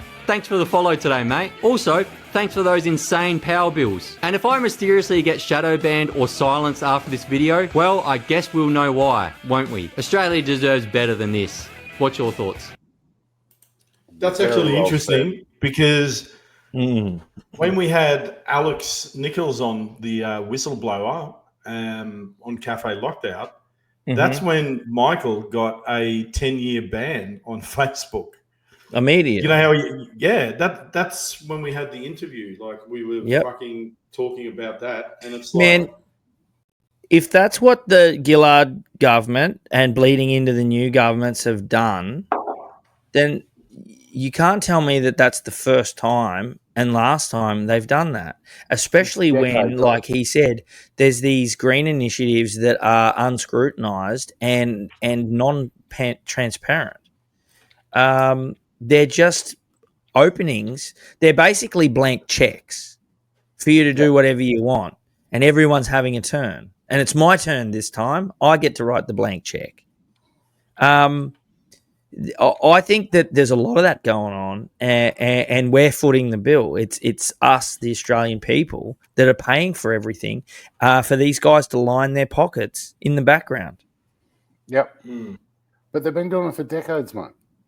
Absolutely. That's why they don't give a fuck anymore. They're almost like they don't even try to hide it that much anymore because they're so confident and used to it. Yeah. Hey, just going back, because Michael Griffith just said, I've taken disabled men to brothels. That's okay. I'm actually sort of on two fucking, like, I think, well, fuck, that's money fucking spent like on better things. Like you can spend that on better things, but then I'm like, well, everyone needs a route. Everyone needs a route. Yeah. But then you got to have a route. Yeah. Quality of life, man. But should the NDIS / the Australian taxpayer be footing the bill for those routes? Yeah. That's the real question. I'm not saying that anybody should go without. It should be free routes all around. So what I sent Michael a invite, like a guest invite, to come on and talk about it, because I was thinking I'd do it, like, and take that person to the brothel. Is this still you trying to start your business? No, but then I'd actually. Is this your side hustle? But I'd leave him in the car and then actually go in the wheelchair and pretend I'm him. What? Oh, he's not going to remember. He's not going to know. That's like stolen valor, but he's not going to remember. What sort of a disability did he have? It depends. He might be completely cognitive, man. He might be like, what's this fucking racist piece of shit? Misogynistic. German prick. He's taking me wheelchair. I can't fucking leave the car. He goes, he reckons I won't remember. I'm just sitting here on fucking Facebook waiting. Well, I choose the right targets, the ones that can't talk properly. And go, my God, bro. And then I just go in. You're going to steal the NDIS money and get routes. You're going to grab his wheelchair and say, you wait here, mate. I'm just going to get a service. You come back and he's like, it's still squeaky. Come on. Jason knows they were really asking for it.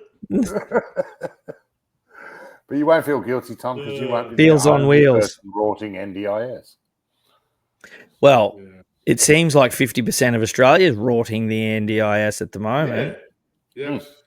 I would love to see the NDIS's budget for KFC. Yeah, I want to start up my own business, NDIS for climate change, and I can double dip them. Oh wow! Yeah. You guys are really are deplorable. Yeah, we're sinking to new levels tonight, I think. Yeah. It's these guys. They're making me do it. I've just hung around with them for too long. These guys. Oh, You're shocking. You just told us that you were going to roll some intellectually disabled person for a root. on the tax dime, on the taxpayer's dime. And we're deplorable.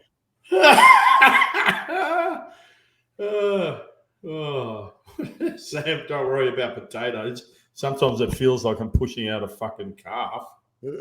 Oh, Christ. Sure. Hey, did you guys hear about Snoop Dogg is doing the have you guys heard that Snoop Dogg's doing the grand final? The grand final, so and everybody's having a cry. Oh. No, they shouldn't be crying. Nah. How do you think he's going to go? Williams. I reckon Robbie Williams was mint. Yeah, I liked it. He was actually really good. But, you know, he's actually a good performer. I want Snoop to come out and just go, what's my motherfucking name? Yeah, what's he going to do? That's what I mean. Is he going to take it seriously, or because Snoop? I love Snoop to death, but usually when he gets a big paycheck, he treats it like a paycheck. Yeah. Unless it's like something that he wants to do, he'll just rock up and give it a bit of a, I'm Snoop. Well, I hope he personally. I hope he does. I don't know if I sent it to you. Him when doing the front porch concerts. Oh, true. Yeah. Where does something like that. I think they're in DC. It's a bit like Tiny Desk, but they have this band in the snow out on the front step. And he does this is your brother. I want to know the story about this. Michael, I've taken a disabled man to a brothel too. They was good times. Hey, bro. He's calling me disabled. He's calling me disabled.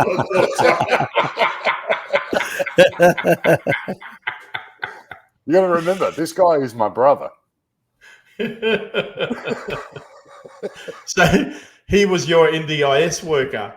Yeah. Neither of us got a fucking discount. You got to pay more. And, you know. And I would also like to remind my brother to stop trying to shame me on the internet because I'm your brother. You get fucked up. Look, I've got a new nickname. Laugh. Wheelchair Tom. Oh, no. No, your nickname should be Who's Chair Tom? Who's Chair Tom? Well, musical chairs Tom. Goes, you think people aren't already doing that, Tom? I wasn't actually. Now I'm like, yeah, they probably are. They probably are. I wonder how strict they are at the brothel of checking. Is he really disabled? Do they like, check? I wonder if there's any jobs available at NDIS. I'm actually really intrigued. After this, mate, they're not going to hire you. They're going to see you coming, especially if you get old mate's wheelchair. On the body cam. Oh, the body cam. Yuck. Hey, well, I reckon I found this Aussie rap. I reckon he should open with Snoop Dogg. I don't know how I feel about this at all. It's the weirdest, most Aussie weird shit I've ever heard. But he's aggressive. Did he dream of? Bottle or a gun, that big sack of tree sack, hot like a thumbtack, up to the rum shack, chuck a bit of foul left into your rucksack, grabbing up a wombat, cover him in sunscreen, start coming out the underground like a coal seam, dropping like a gum leaf, sucking up a sunbeam, bucking like a prize horse, slide like a mud stream. Yeah, you like that, you chunk of a biker's palm up ya. Get my eucalypt, I got a lorikeet and 50 seekers. I'll be breathing in the freedom of a man amongst the trees. I got a cedar and a plant under my anger for a genius. Yeah, I crawled to my knees and then I played it to a Guinness. With an MC in my caliber, you're dreaming. I got monitoring semen on your nickel button jeans. I got a sack of light of pussies. I don't beat around the bush. I'll be the cracker to your wooden shack. Back the other guy before I let another small of my pie. Now the wind's coming through like whoosh. I'll be cool in the bush. Always gonna stay where I'm raised in the bush. Yeah, he's got to be from What the fuck was that? I don't know, Russ, but I like where he goes, yeah, you fucking like that, you little cunts. And it was all these little kids. I'm sure I saw a dude dribbling. I don't know. And we've been filth tonight, but did you see the kangaroo having a bat? Masturbating. Yeah, I thought so. I was going to, is that kangaroo masturbating? Jesus. But Jenny's got a great fucking idea. I think a TV show, NDIS, would be a hit. Fuck. You're giving me ideas. You're giving me ideas. NDIS. I've done about 20 short films. It's like Miami Vice. NDIS. Yeah, I thought it'd be like a detective show. Like The Office. Oh, we'll just approve there. Yeah, I'll just do a sketch of me going to the fucking brothel and then just fucking pushing the guy out of the wheelchair and then rolling in. You're the 5 o'clock appointment. You'd pull it off, though. I would pull it off. I'd pull it off. I'd pull it off. Right. You'd pull the head clean off, wouldn't you? No, he's paying someone else to pull it off. Fucking hell. Righto. I've got a palate cleanser here. Now, it may be fake. We actually need one. Yeah, and this isn't anything too bad. This is actually a feel good. This is a feel good. I was feeling good. Yeah, you are feeling good. Oh, bloody Jack Daniels over here. I think this is staged, but it's one of them ones where you can see how excited the dude is, and I just kind of dig this sort of shit regardless. Michael's not coming on because he's too stoned. We can't find the Check this out. Some dude's got a bit of a trumpet going on. Check how fucking ninja this dude's trying to put his trumpet together. I think they've had a couple. I think they've had a couple of fucking jazz cigarettes too. I think I'm going to play some jazz.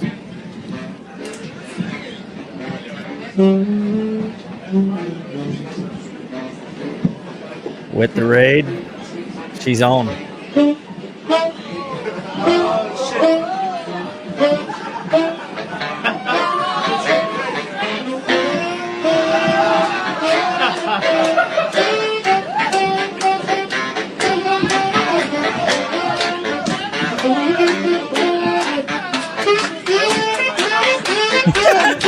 That's so sick, man.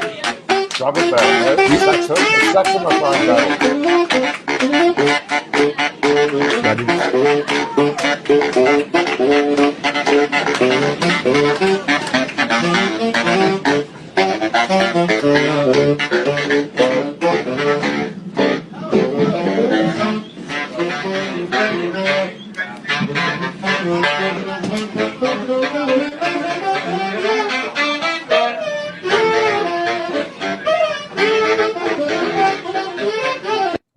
So imagine that.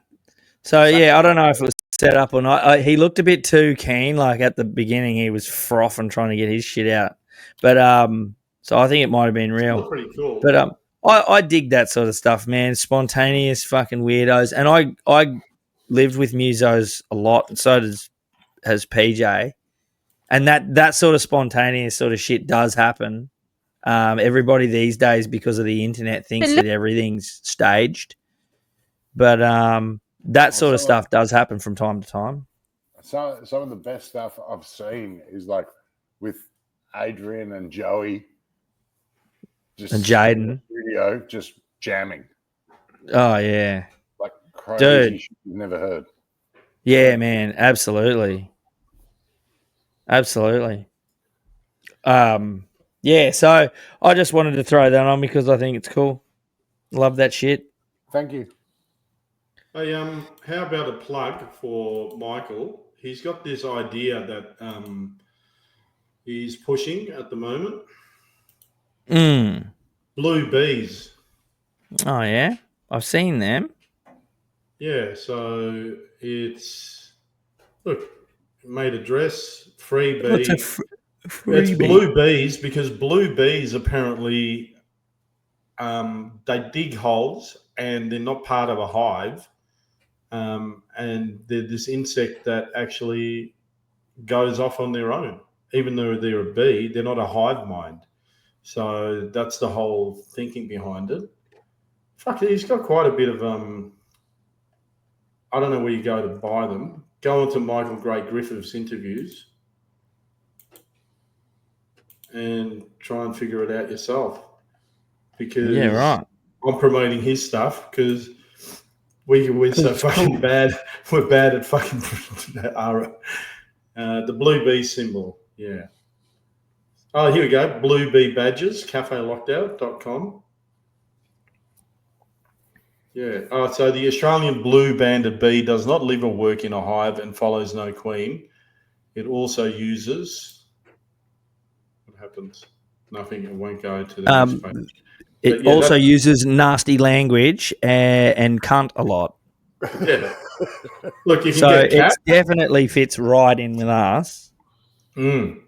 So he said we should do a version of ourselves and just put the a what the fuck bee.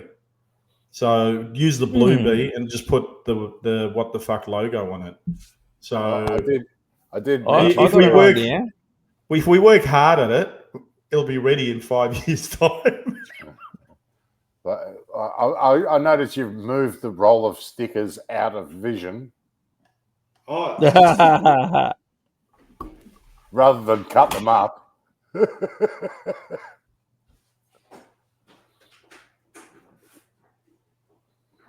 Let me see here, boys. Well, I did say to Tom last week or a couple of weeks ago that what the fuck stands for Wayne, Tom, and Fids. True. Didn't even think of that. No. He's laughing his ass off because he threw it back on the ground. I actually put a couple up in Footscray because you can actually get fined for them. So I'll put them up where there's just heaps of them. Who's going to fine you? They're in your fucking study. No, but I've put a few in Footscray when I was house sitting my mate's house. He's back, by the way. He's back. I'll call you tomorrow and we'll discuss that further. Yeah. That's a book right there. But yeah. And that book's called What the Fuck. It is called What the Fuck. Yeah. Fuck. All right. I look forward to those stories, actually. You got something, Wayne? No. I'm making something with that bee. He's doing that again. That was pretty impressive. What you did. I've got to send it to Jason, who's going to do the t-shirts, whatever. Oh yeah. I'm going to send him that because we never end up doing anything anyway. See if he can use as what you designed. Did you see the one that he did, PJ, with because what's the headline? We don't tolerate fools. We don't suffer idiots or something like that, I think. Yeah. I probably saw it, but I knew nothing had come. And it was a skeleton with a big red finger. Trying to find it. Fuck, I can't find it. Oh, boys. All right, let's play. I'll play something. You play something because let's talk about the under 16 bill, which is going to fuck us up anyway. I think I've already played this before. I think this is actually old, but it came up in my feed. These fuckers just piss me off. Testing to see if someone's 13 or 14 or 15 or 16. You're also testing to see, by definition, if they're 16 plus. So if there's going to be age verification, everybody is going to have to go through an age verification process, won't they? Yes. So this isn't just about the privacy or collecting data about kids. This is literally everybody accessing social media. That's how it has to work, isn't it? Yes. Senator Shoebridge, you just used the term age verification. You may not have been in the room when we had a discussion about the distinction between age verification and age assurance. This is an age assurance trial. This is, if you're going to have age assurance for kids 13, 14, 15 or 16, testing, if they're that age, you're testing everyone's age and you're doing it at that level of age assurance. And that has privacy and data protection implications for literally everybody accessing social media, doesn't it? Yes, and that's one of the reasons why we've commissioned consumer research to look at consumer willingness and particular aspects that are important to them. I fucking hate these cunts. I love that. I've seen a longer version, and he basically keeps saying, "Yes, but we've got these consumer research groups," and it's like, but that's not what he's saying. He's saying you're bringing in a thing that you're pretending is targeting 16-year-olds, but what you're really doing is targeting everybody else. And he's going, yes, but we're getting some research groups in. It's like, who gives a fuck about your research groups? That's not what the point is, and it's not what he was asking. So that's just classic dodging. And did you notice the fucking deflection? Oh, you might not have been in the room because it's not age verification. It's now called age assurance. As if that makes a fucking difference.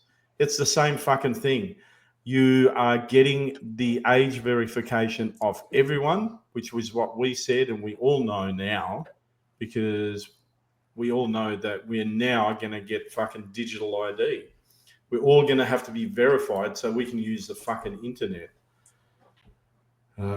What the fuck, Blue B? Yeah. Are you sure you don't want to come on, Michael?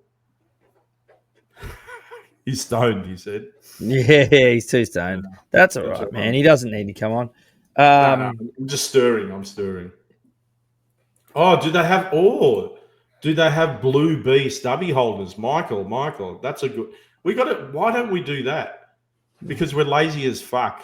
Now, you know what? We're not lazy as fuck because I worked fucking 12. You know what? I worked 35 hours Friday and Saturday, 2 jobs. I did a crowd control job Friday and Saturday night, and I did 12 hours in the building that I was working at, and then, 6 till 3:30 during the day, and I had like a 2.5 hour break by 6 p.m. I started somewhere else. So, yeah, no wonder I can't fucking do stubby holders.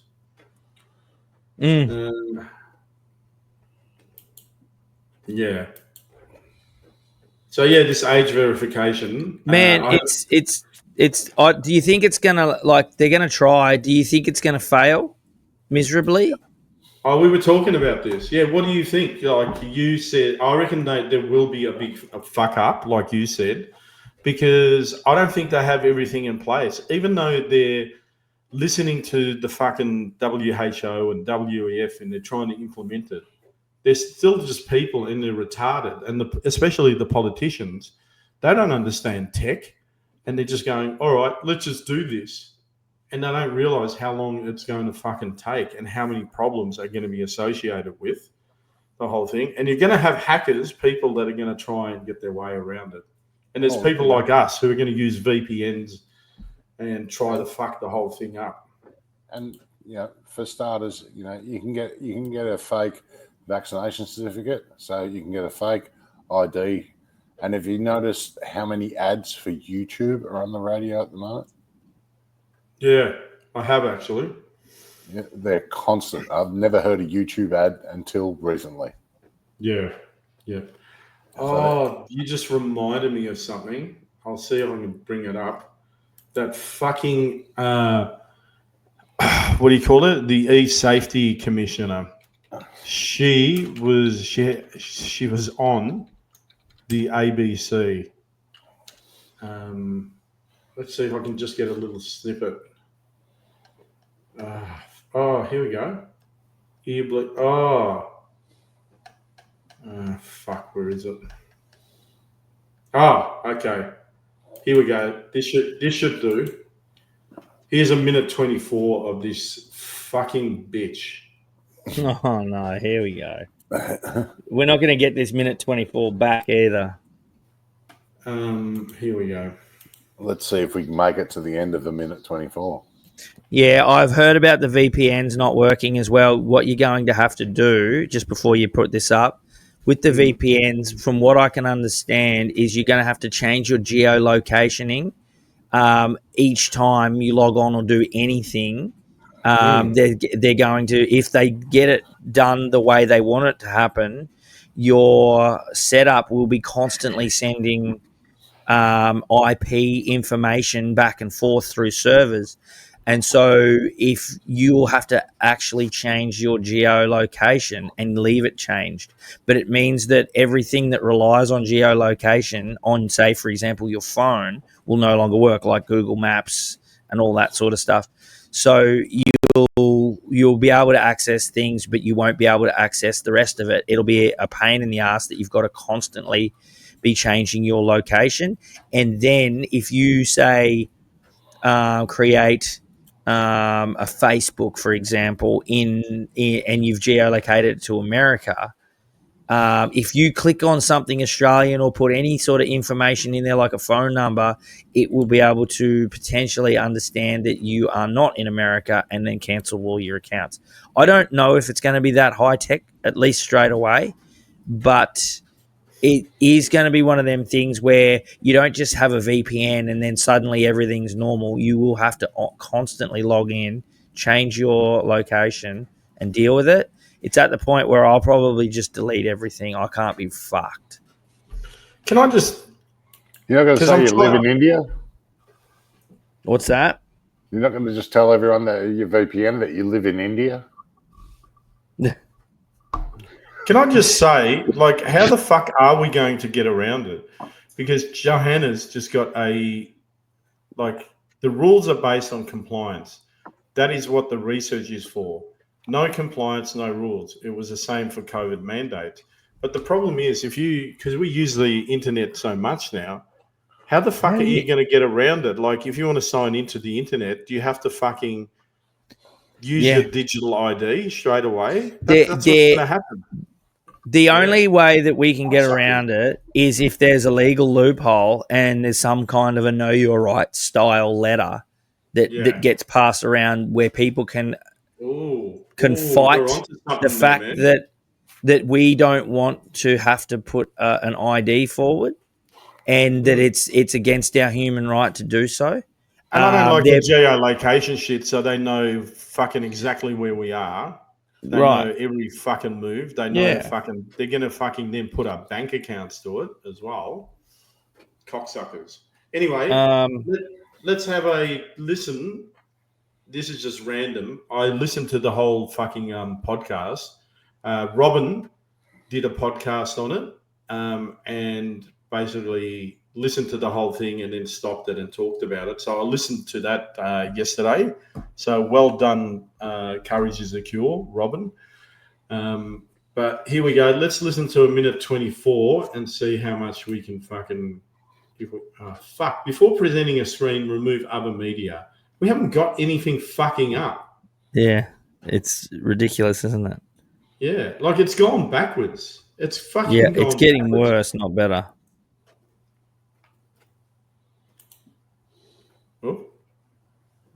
So, I mean, your frustration with this is clear and understandable. What happens when these bigger tech companies just don't answer some of these questions, aren't doing what they should? What are the consequences? What powers do you have here? Well, we now have some new powers around codes and standards, and with the passage in November of the Social Media Minimum Age Bill means that codes and standards violations, I can fine these companies up to $49.5 million for violations. So we've just put together an enforcement task force and are looking at the platforms that we are going to target. But, you know, this is not just, we'll end up playing a game of whack-a-mole. We're just one small country with a relatively small regulator. If you look at Ofcom, which is the UK sister regulator of ours, they just set up their Online Safety Act in 2023 and already have double the staff. So they've got about 500 people to our 250. So to take on not only this many powerful companies, but if you think of the, you know, broader universe of websites and dating sites and gaming platforms and wily perpetrators, we really need a lot more global regulatory coherence and partnership to tackle this. Yeah. So she's just putting the onus.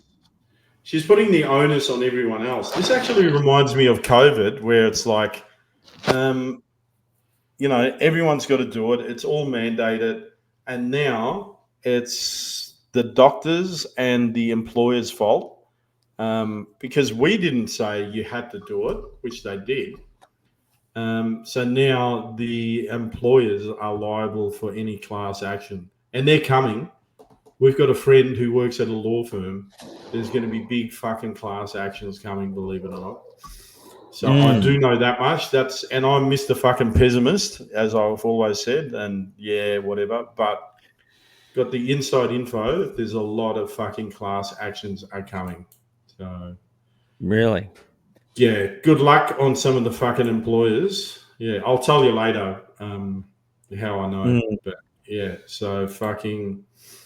Some people are going to be fucked, especially, like that guy that you showed right at the start, which is going, you little midget cunt.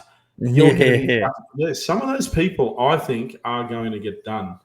What Brett Sutton, him and his cronies put in a bill basically saying that they're exonerated from any wrongdoing that they might have done during the mandates. They actually brought in a bill and they passed it. So they will never be touched with unless that bill's overturned. And could be. Look, who needs a bill like that if you did nothing wrong? So obviously they did wrong and don't want to have to pay the price for it. Yeah, if you really believed in what you were doing, you'd stand by it, but they won't. You'd be like, nah, I did nothing wrong. I believe I did the right thing. But I don't think Brett Sutton does. He's a piece of shit, and he's working now high up in the CSL, I think, and he's working for fucking Bill Gates, releasing mosquitoes fucking next to fucking Wayne's house. Yeah, right next to my house. I've been bitten by a few. Well, what's the end? Apparently, Japanese encephalitis is mosquito driven. And there's been ads all over the radio about an uptick in encephalitis and an uptick in dengue fever. The dengue fever, which didn't exist anymore, is that in Queensland? Yeah. I think they had two or three cases ever since they've released these mosquitoes, and it was fucking zero.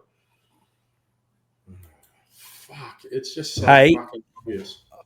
I just sent to the podcast chat a couple of logos, like I just redid the bee, just in a kind of a spray paint stencil kind of way, just for a laugh, just to see. But I think they look pretty cool. Okay, I'll bring it up. I've got to log out. I'm in my alter ego. In your normal one, I never know which one to send it to. Excuse me. 17 different accounts. Put a mask on, please. Yeah.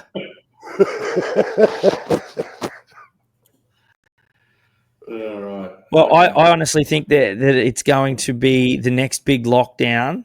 If it's not health related, will be environmentally, like they're trying to do in Canada at the moment. For our own good, they're going to lock us down. And you can't go out, you can't do this. It's the nanny state, and it's shocking how many people want to hand over their power to the government to raise their children. That one's cool, I like that one. Yeah, I think that one too. It's meant to be like stenciled, like a spray paint stencil like that a you Banksy. can. Yeah. Like a Banksy. Yeah, it does look like a Banksy. Yeah. Yeah, I like it. I like that it's a little bit raw. The other one was a little bit too Last of Us. I still have not watched that show. Oh, don't bother. Go and play the video game. Video game's better. Yeah. The show's gone off the rails, man. Yeah. When Frozen Potato Head decided that she was going to be a dad, that's when I switched off and never turned back on again. No, so when all woke, all at once fucking men can have babies. Is that what you're saying? No, it was. It's just I don't even want to go into it, man. It's just pass. They fucked up a really good story, and look, the original story, there was all that sort of shit in it. There was lesbians and fucking trannies and all sorts of stuff, but they Lesbians did it all right.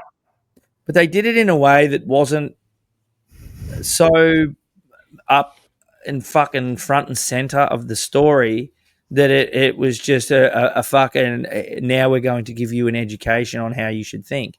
They wrote it into the storyline quite well in the video game where it wasn't front and center.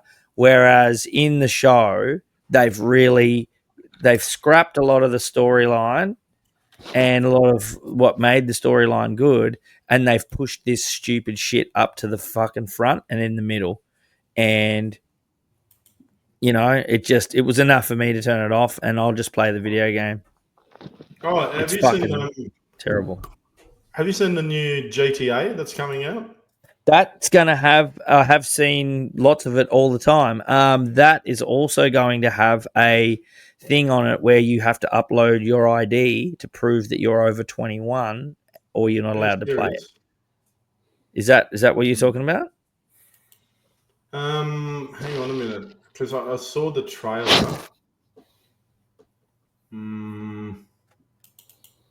I'll find it. So for the first time ever, you have to upload your ID to be able to play a video game. Yeah, that's bullshit. It's very weird. I do believe there's reasoning behind it, though. I think that this new GTA is going to be extremely interactive, and I believe that it's got its own currency, and you'll be able to do things on that game with real life consequences like money. Like you'll be able to actually go and gamble, or you'll actually be able to do certain jobs and earn money that will give you real life money. What do you think? And what do you think about how it's like the location? You know how they've set it in Australia this time around? Have they? Yeah. I did not know that. Land of shirtless eshays, $10 coffees, and full throttle chaos from Campbelltown to Coogee. Yeah, okay. This is a fucking robbery, mate. Collect all your cash and hand it over. Get in the fucking car, cunt. Get out of the fucking way, mate. She said, you come from This just shut fuck off. How muscly is that circuit? Yeah, man. Yeah, no, I'm playing this one then. Listen, average. That's it, mate. Fuck this. He was 6'4", full of muscles. I said, what a fucking play. He just smiled and gave me a Vegemite sandwich. He said, I come from Yeah, I'd pay for that. I'd actually play that. I would play that. I want to play the Aboriginal dude and just kill white people. I'm tipping that character's called Ernie Dingo.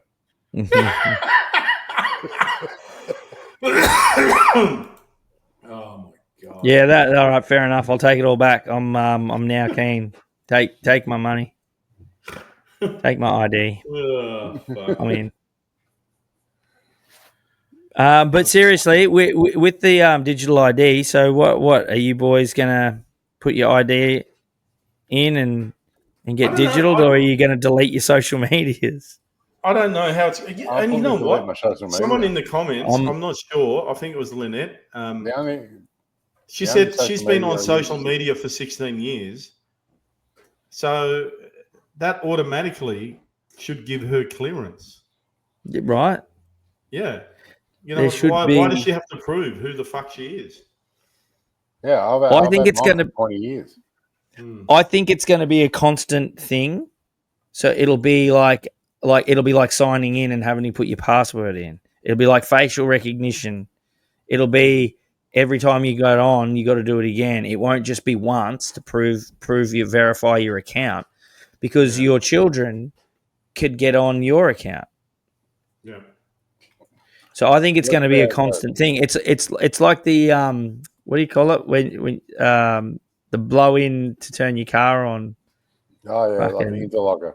The interlock. It's going to be like an interlock. You'll just be you'll be randomly scrolling, and it's going to go, "Who are you again?" And you're going to have to be like, "Oh, it's fucking me," and it'll do a little password or a little face recognition on the camera, and go, "All right, yeah, it is you," and then you'll be allowed to continue scrolling. If I have to verify a 20-year-old account, I'll delete it. Yeah, I'm at that point too, man. I'm probably going to delete it. Won't have much fodder for the fucking podcast. I'll just have to tell you fucking anecdotes of my day.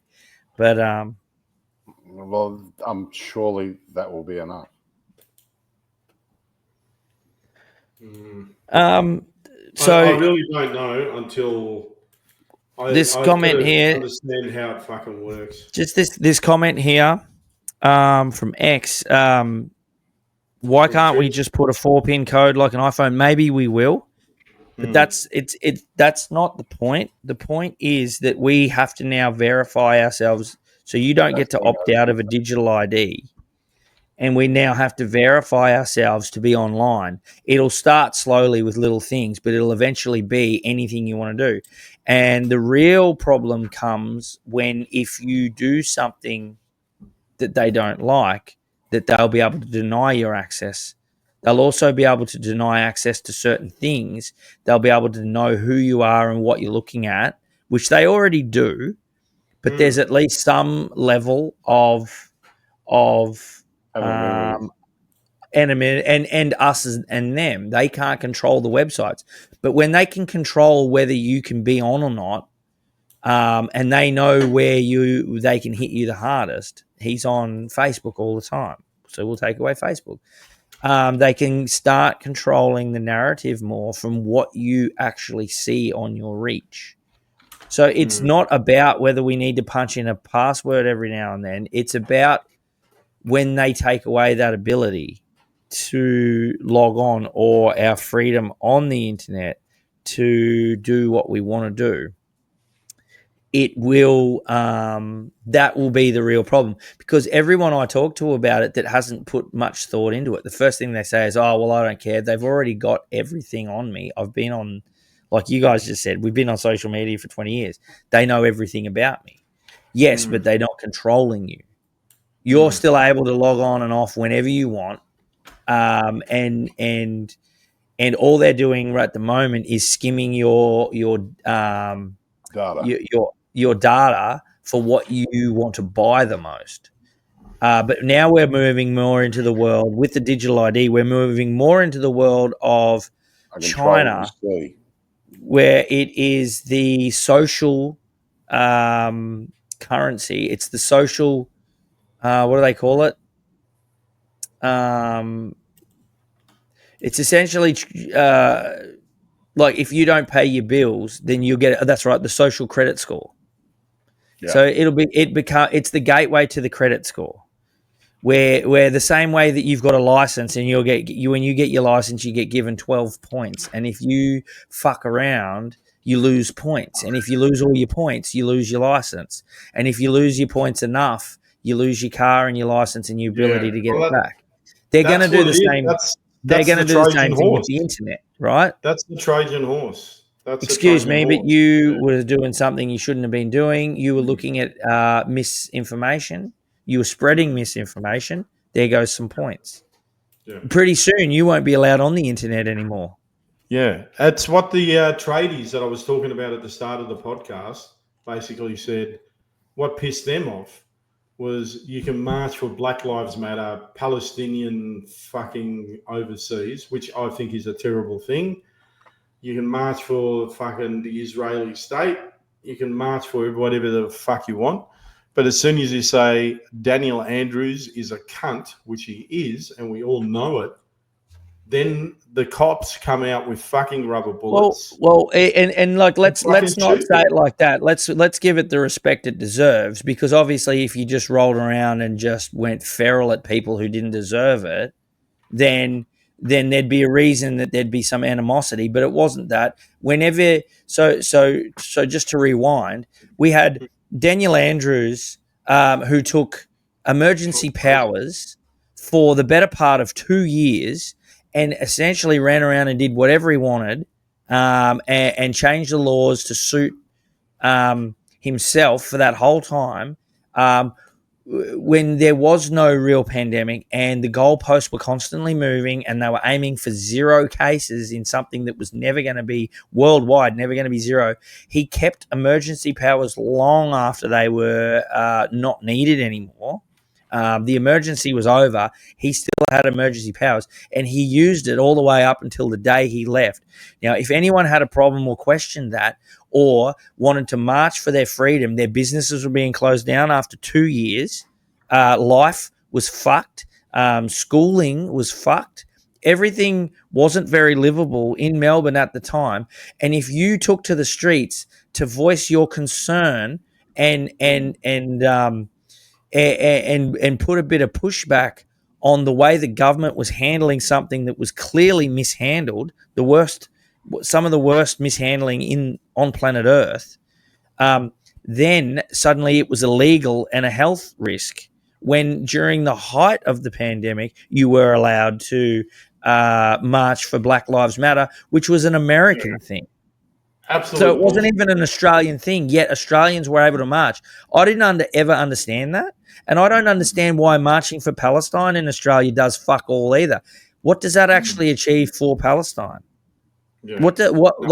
Who has seen that Australians burnt a few flags and marched on a bridge and stopped traffic in Australia? Who over in Palestine has seen that, or Israel, and gone, fuck, the Australians should shut down the bridge? Oh, no. Let's pack it up. Let's fuck off, eh? The Aussies are kicking up a stink now. We better fucking pack up and fuck off. No one gave a fuck. Who's already come out and said, fuck you. Yeah. And thrown a few gays off a building. That's what they do. Like all these fucking blue hairs running around carrying on. If they went over there, they would be the first to go. They don't care whose side you're on. They'll just murder you. But what does that march actually achieve? Did they raise money? They raise awareness. Pretty sure we're already aware of it. We don't stop hearing about the fucking thing. And I'm not saying I agree with Israel either. I don't agree with any of it. I know that there's bad shit going on there. But what the fuck are we supposed to do? Our government's handing fucking coin over like they've got heaps. Yeah. Well, the thing is, what the fuck are we supposed to? 48 fucking years, bro. Yeah. And before then, they were somewhere else fucking causing problems. Fuck.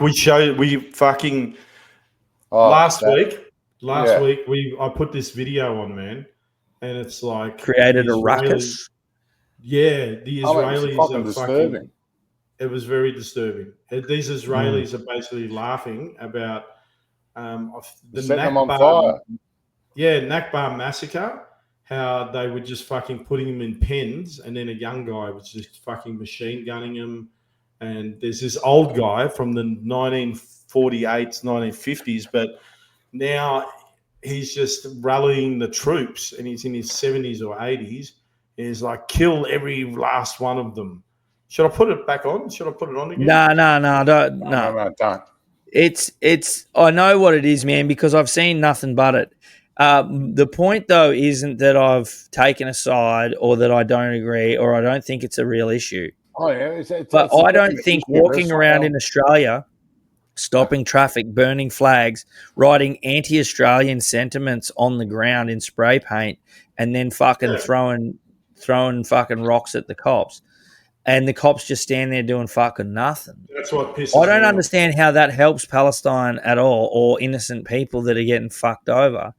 And I just don't see how that's an effective form of doing anything. And for that matter, when Black Lives Matter decided to march in Melbourne, what the fuck was the point in that?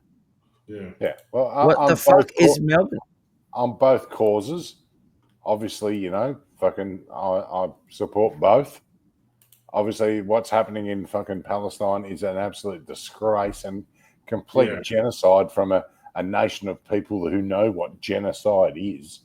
Mm. So they're fucking good at it. It's the first time in human history that they've used starvation as a weapon of war, which is absolutely disgusting. It's brutal. And that should be called out. But definitely, it's it doesn't seem helpful. No. It doesn't seem helpful. What it does is fatigues everybody, and this is why I think it happens, because I think, and to say like the Israelis, to say the Israelis, I mean, there's obviously innocent people in Israel too that are just with fucking kids that just want to live their life. They're like, fuck, we're over this too. Yeah. You know, they're not all part of it. There's a genius that set up a fucking Jewish state in the middle of Islam.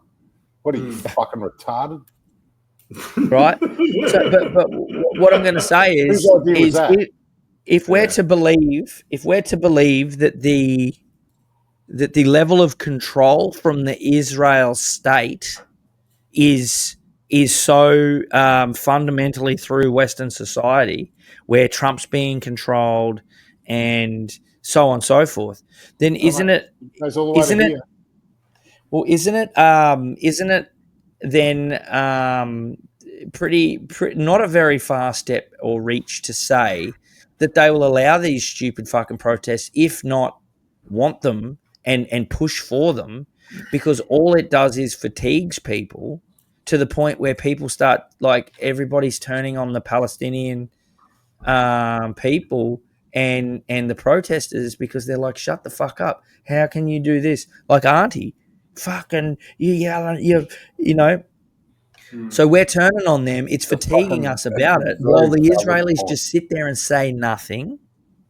The Israeli powers, I should say, because it's the powers that are doing the fucking fancy footwork.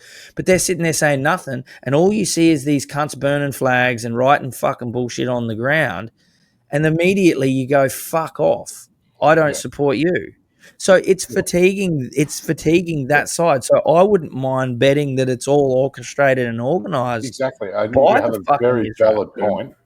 And, you know, I wouldn't like, I'd hate to guess the percentage of Jewish people in Congress in America that make all of It's almost all of them, dude.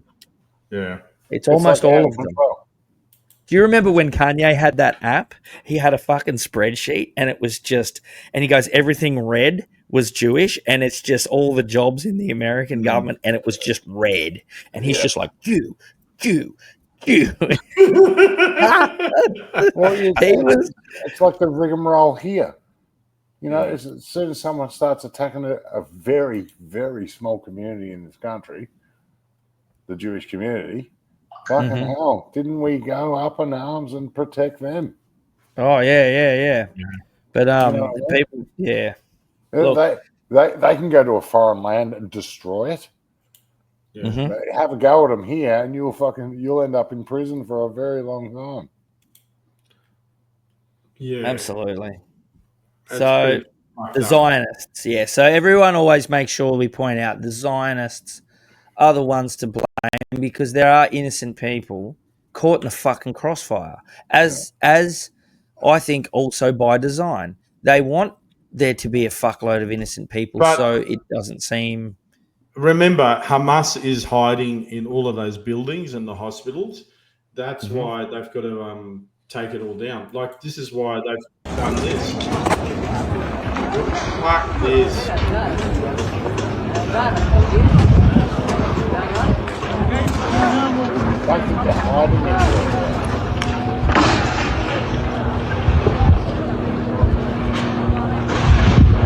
That's just eradication, man. Like, you're telling me that is so. We're telling me that's not the buildings that Hamas is fucking in. Go and get fucked, Israel. You're telling me that that's not on par with what Hitler did?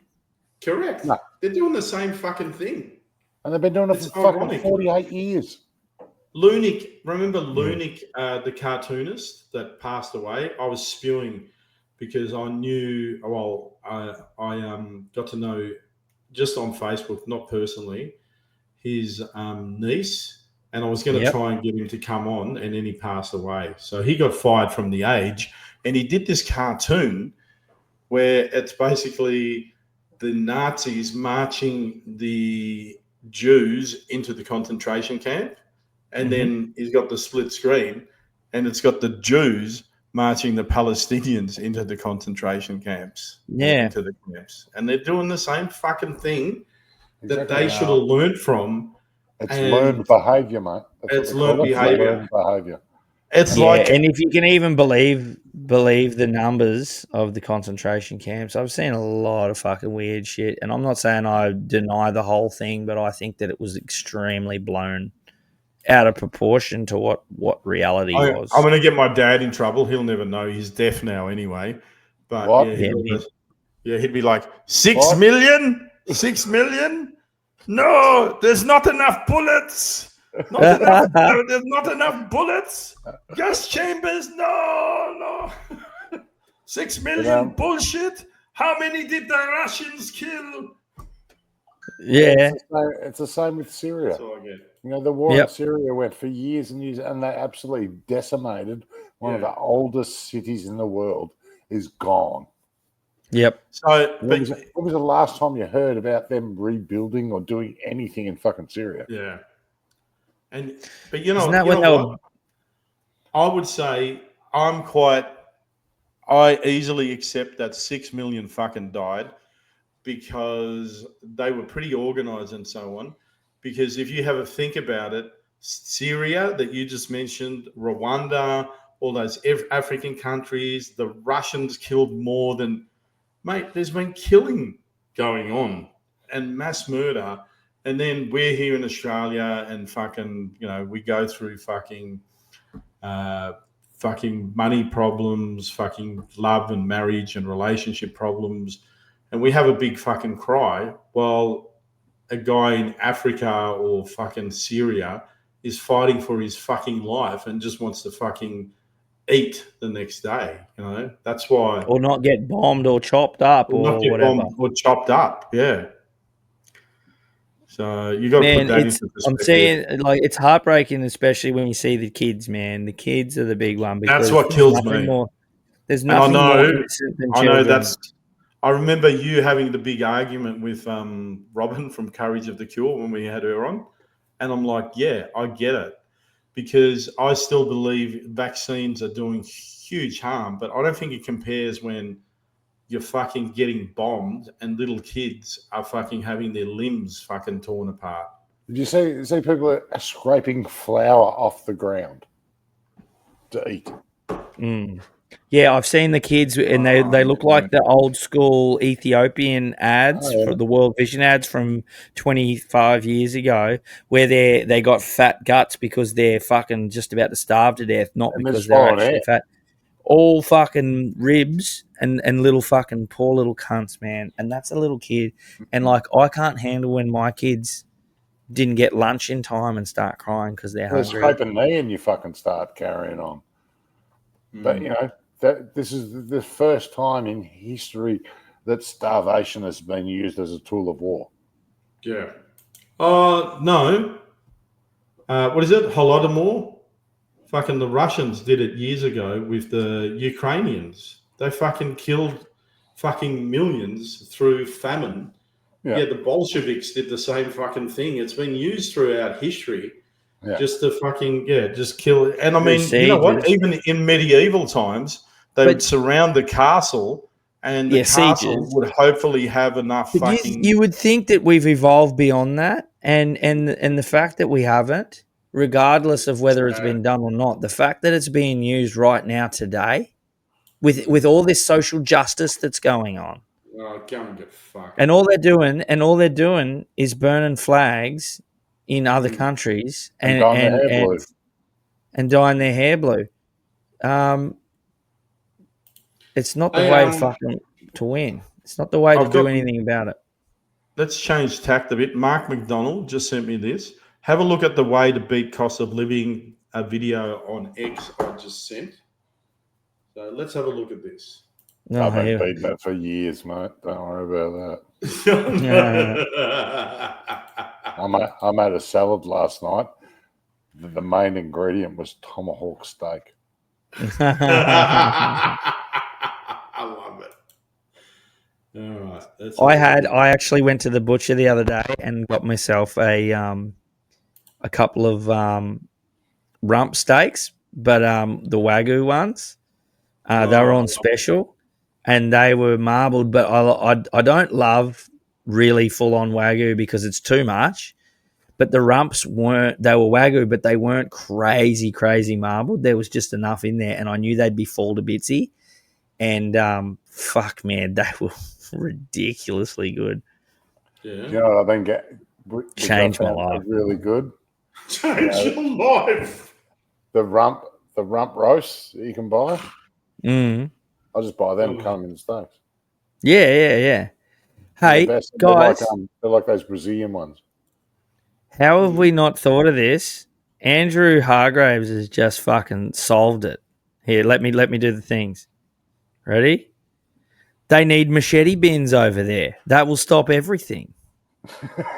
if we get a couple, probably about $3 or $4 million worth of machete bins. So maybe $3 million worth of machete bins. So what's that? That's only 10.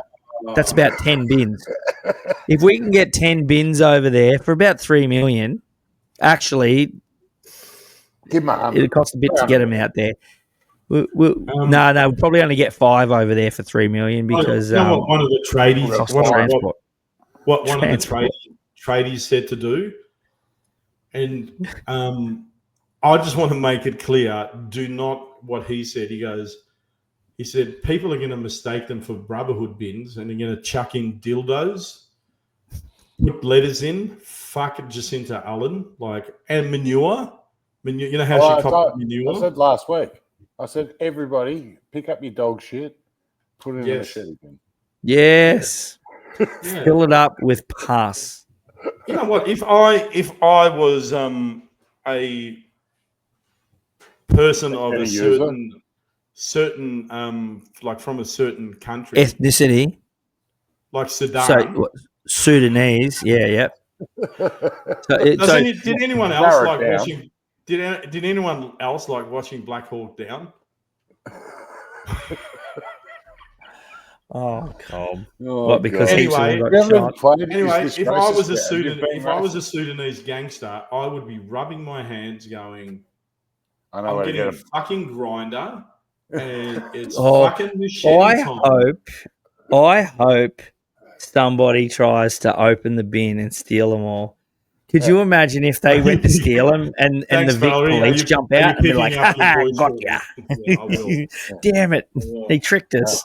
I've got in the machete bin and I'm going to make a withdrawal. Yeah, I've got another 15, 20 minutes. Let's have a look. Oh, Mark McDonald said, go start a GoFundMe for machete bins for Sudan. But if you put machete bins in Sudan, it'd just be like a machete ATM. They'd just make withdrawals. You don't think that's going to happen? That's not going to happen in Scotland. Well, they can only afford one per state, so I don't know. The lineup's going to be brutal. Hide your PIN number. Hey, let's play. I don't know. This hasn't been vetted, so let's see what Mark McDonald sent for how to cope with the cost of living. Yeah, here we go. Family under $10. Why's he got a mask on? Oh, why do you think? Is that you, PJ? Roast chicken rolls, $2. We can afford that. We chuck this in the basket. Another affordable thing, bread rolls, $3.35. Chuck those in the basket, bro. Get this going. $2.80. Pay for that. Still, bro. $6 for butter. I'm not paying for that, bro. This one in here. So we'll do the same with the cheese. More outrageous prices. Is that you, PJ? Another one. In here, bro. In here, brah.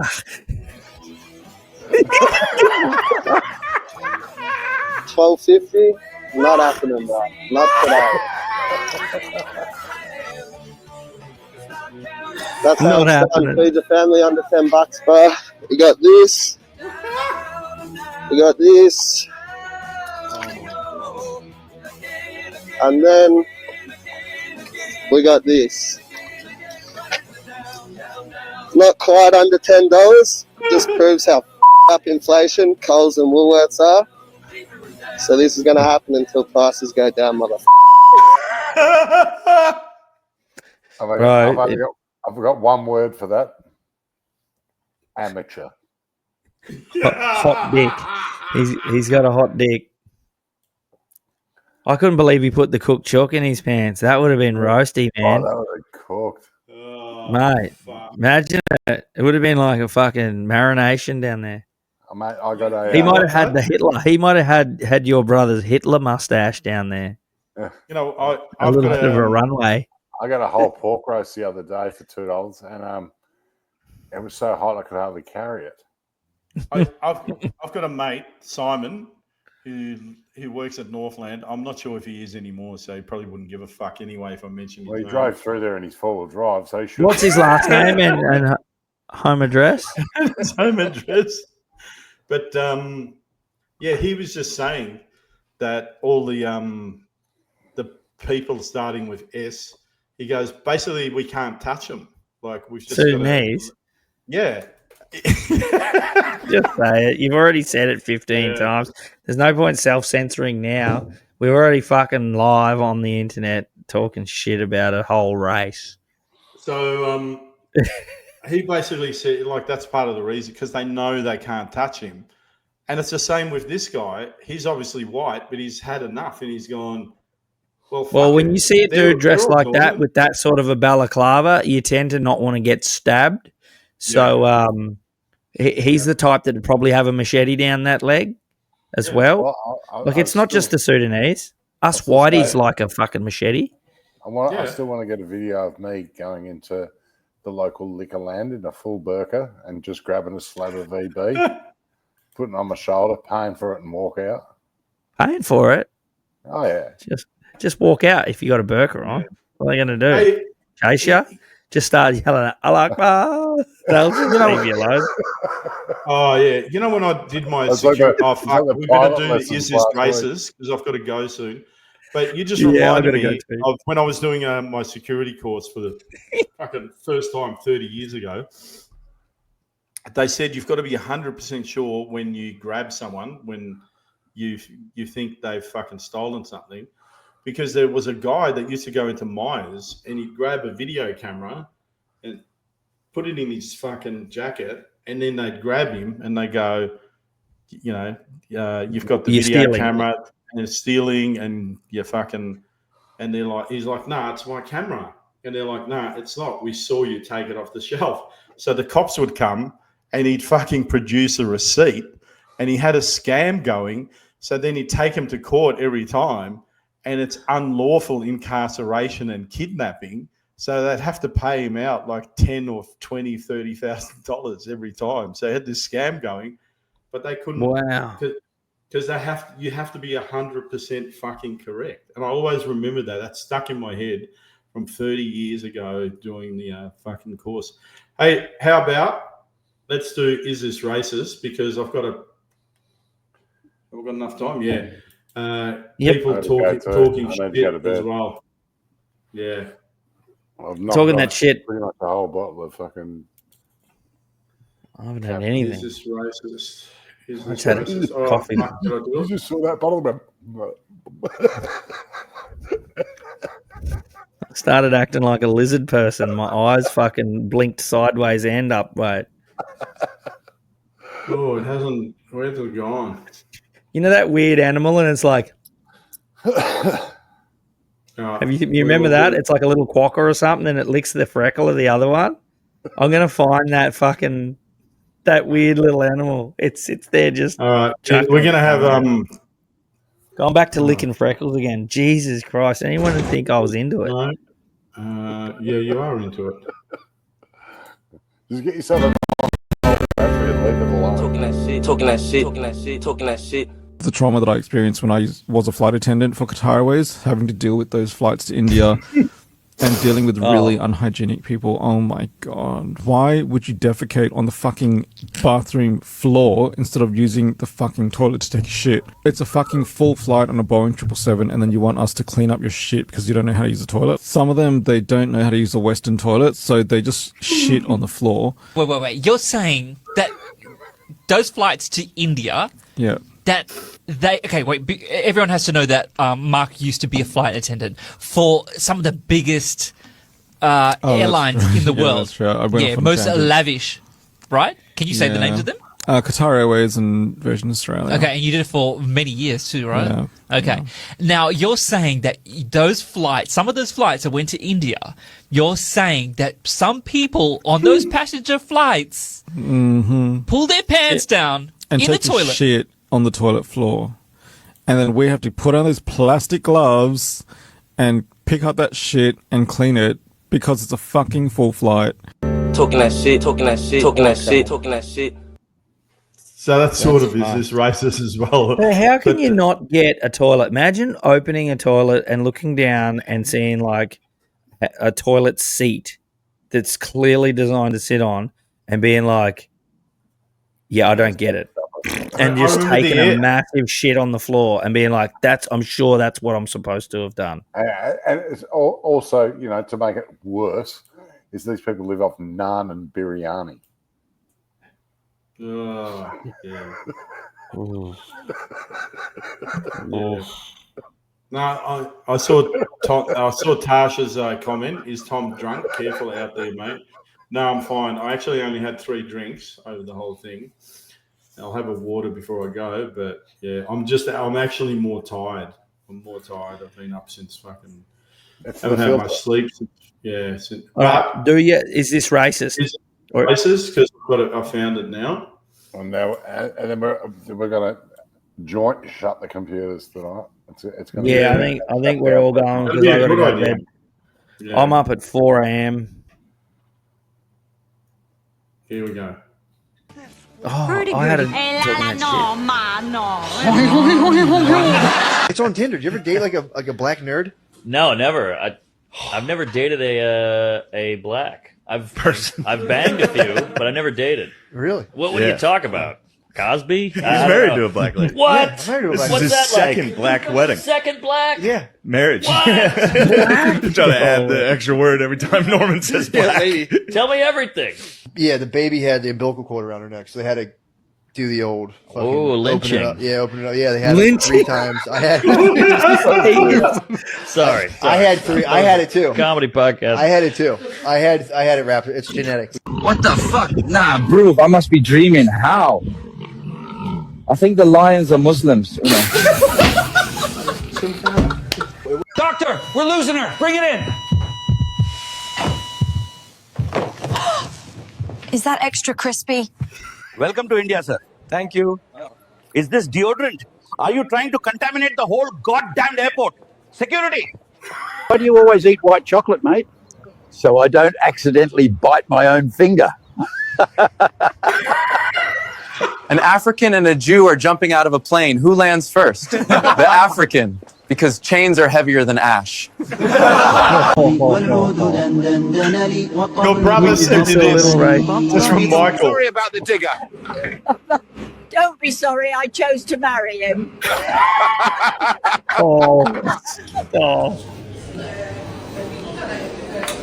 This is interesting.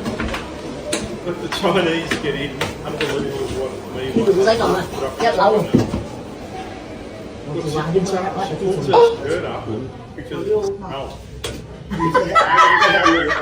What? Just in. What type of shit is this?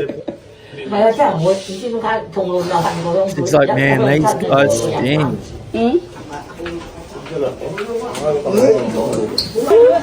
You'll die sooner or later. And are you an Israeli? Yep, and you? You live in Israel? Yes. Really? Are you a Jew? What? Yes, I'm a Jew. A black Jew? You not hear that? Did you hear the smoke alarm trip? Yeah. Why don't you fix it? I don't know. Are you that fucking I think I'll- lazy? A I black think you're referring Jew? to- I don't think there's a worse combination than that. Oh, really? Really? Because what's going on is that, yeah, I think you're jealous, you know? We run the banks and we run trains over your woman. It's not you, buddy. You're black. They don't accept you. You're not God's chosen people in their eyes. Oh, really? Is that what you think? Yes, they don't accept you. They don't accept you. Come on, don't cope here, buddy. Really? والعود دندن لي والطبل طبطبني طبطبني Fuck you, hoe. والعود دندن لي والطبل طبطبني Oh, that's fucked.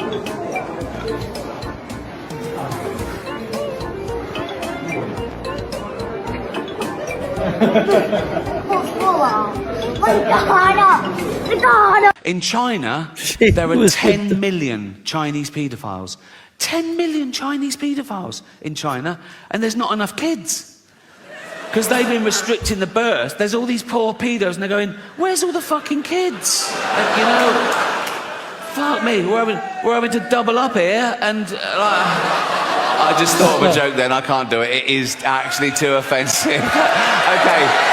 Okay, all right, I'll do it. But remember, you can't choose your own thoughts, okay?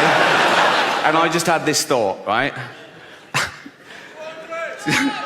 This is such a Tom moment. Chinese paedophile goes up to a little Chinese kid and he goes, do you want a puppy? And the kid goes, I'm not hungry.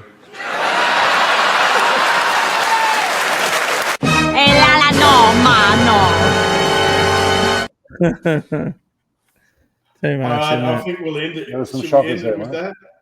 I've got to go. I've got to pick up my son. So, count of three. Ready? Yep. One. See you all. Share, I'll subscribe. I'll sign off. Share, subscribe. And See if you you don't later. want to, it's not mandated. Bye. Next week. See you all. See ya. Bye. Love yous. All right. Have a good one, bros. See you, man. Bye.